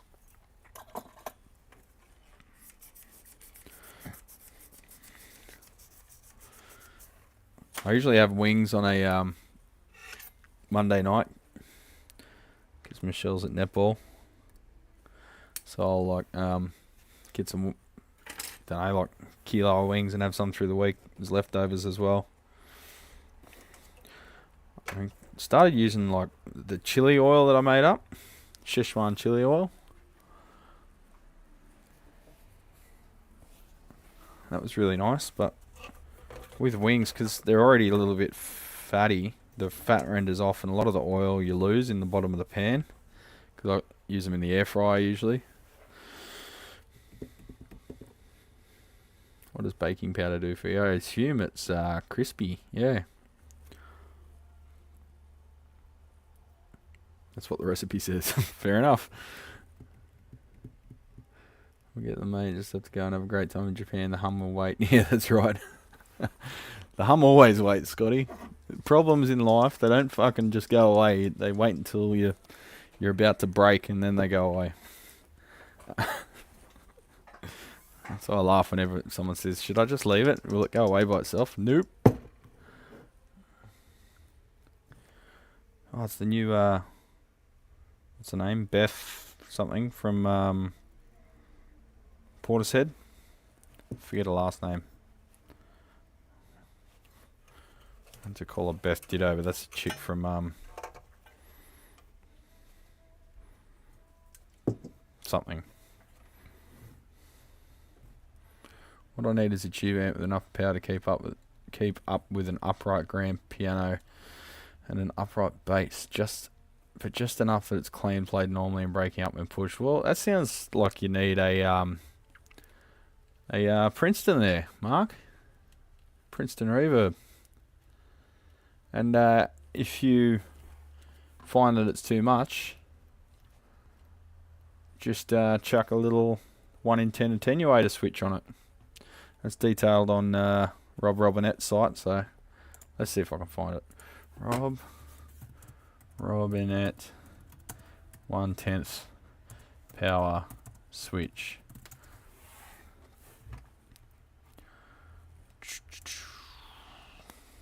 Is it going to give me the link, or is it going to give me a shit hashtag with the whole page? Bookmark? Hello?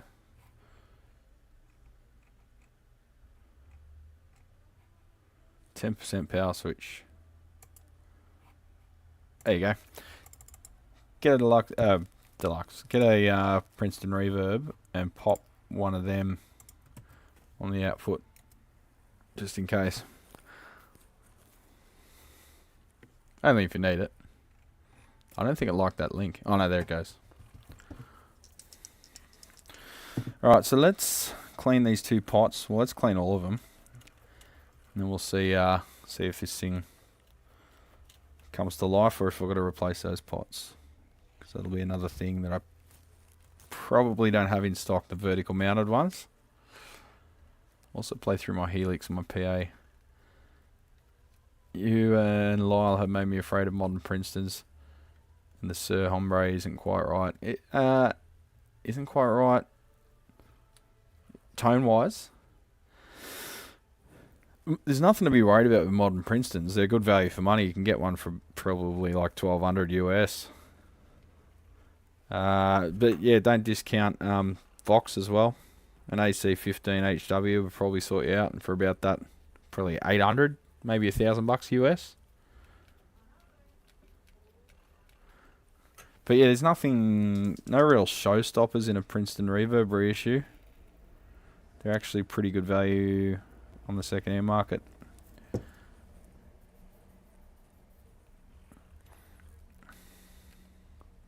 Yeah, that's right, Trav. Just stay away from the Tone Masters. Okay, so tone-wise didn't quite work out for you. What was the other one he has? The Sir Bella? I think, isn't the Hombre like a little bit more like rocky than a Princeton? I don't know. I'd have to have a look at the circuit. I haven't had one of them personally. I'm just going off Lyle's video. I don't think I've seen any Sir stuff in the flesh. Did I have a Corso? No, I don't think I did. There's not a lot of it out here. I wanted to fix that, but I need like 50 grand, so.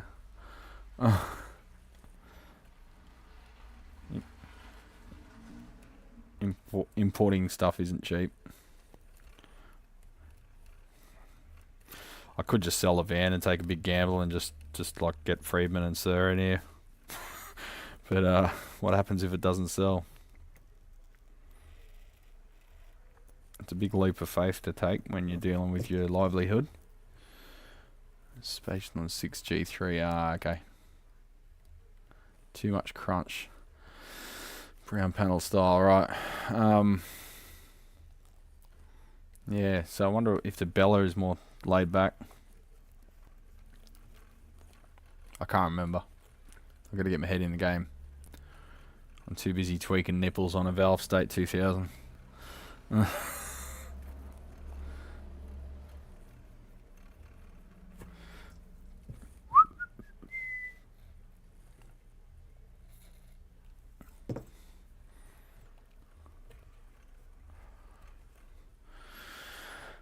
It's getting a bit boring, this one, isn't it?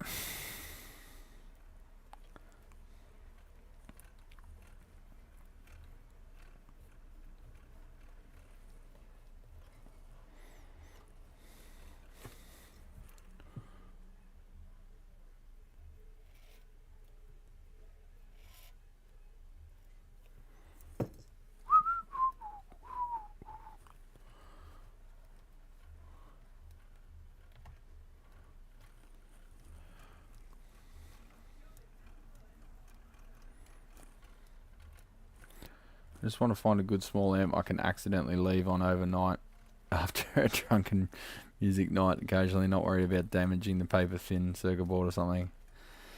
Fair enough. Well then all the Sir stuff should be fine.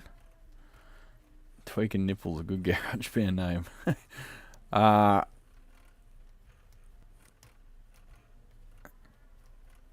Providing it's spliced correctly, shouldn't matter too much.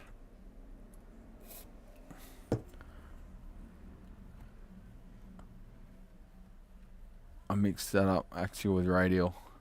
I'm turning into a pumpkin. It's 1 AM. Fuck, it's 1 AM over there. You better get to bed, mate.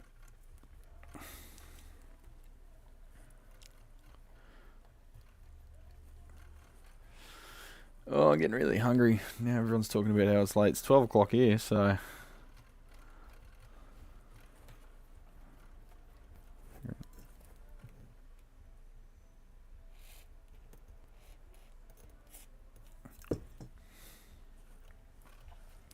When has tweaking nipples ever been boring?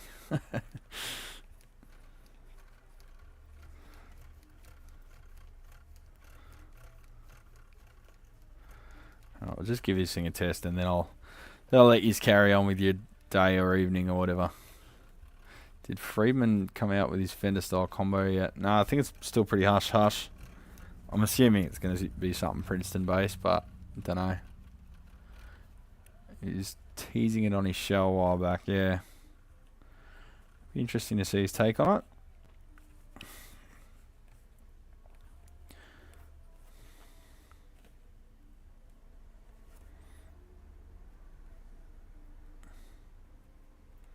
Really not a fan of these little pots. Alright, what am I adjusting here? Set everything 12 o'clock and that's your master there. Alright, so I shouldn't hurt anything if I turn that down. It's got a parallel effects loop, which is kind of annoying.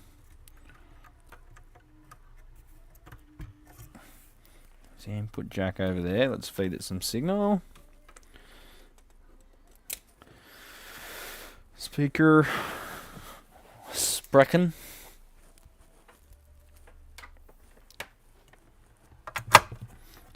Power. Where's my short lead? I've got a little 1 meter long IEC lead I like to use on the bench because it doesn't get in the way.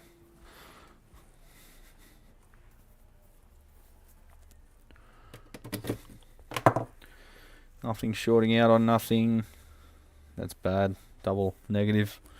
It helps if you put the valve back in. Brad to choose a lunch order. And wait for us all to chip in. Don't worry about it, Mark. It's fine. I got shit in the fridge anyway. They're trying to prep throughout the week. Save money and be healthy instead of eat and take away. We've got fast food like literally a block away. It's McDonald's, KFC, bloody Red Rooster, Domino's, 7-Eleven, all that trash. But I'm not tempted by any of it. See you, Andy. Take it easy, mate. Enjoy your dinner.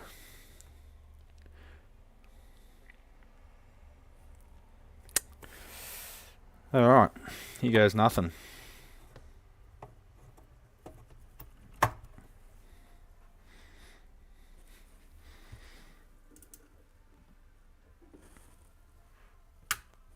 Bang!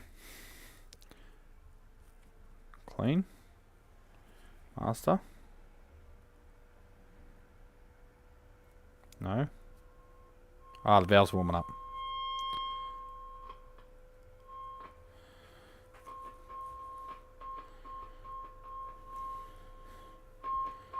Alright, the pot's getting better, but slowly. So it needs more nipple tweaking.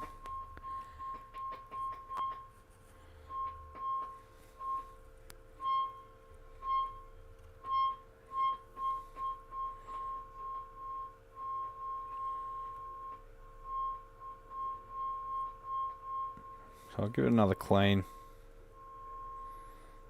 Let's try the other channel. Shush. Alright, I think they're coming good. They just need a bit more cleaning attention. So that's good. That's what we want. Choose that channel.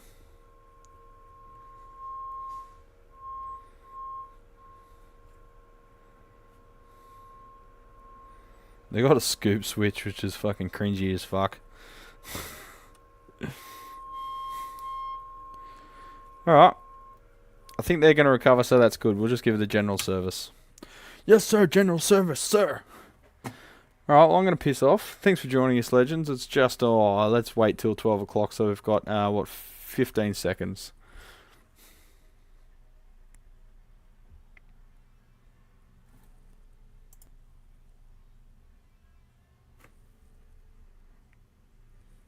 Three, two, one. See yous.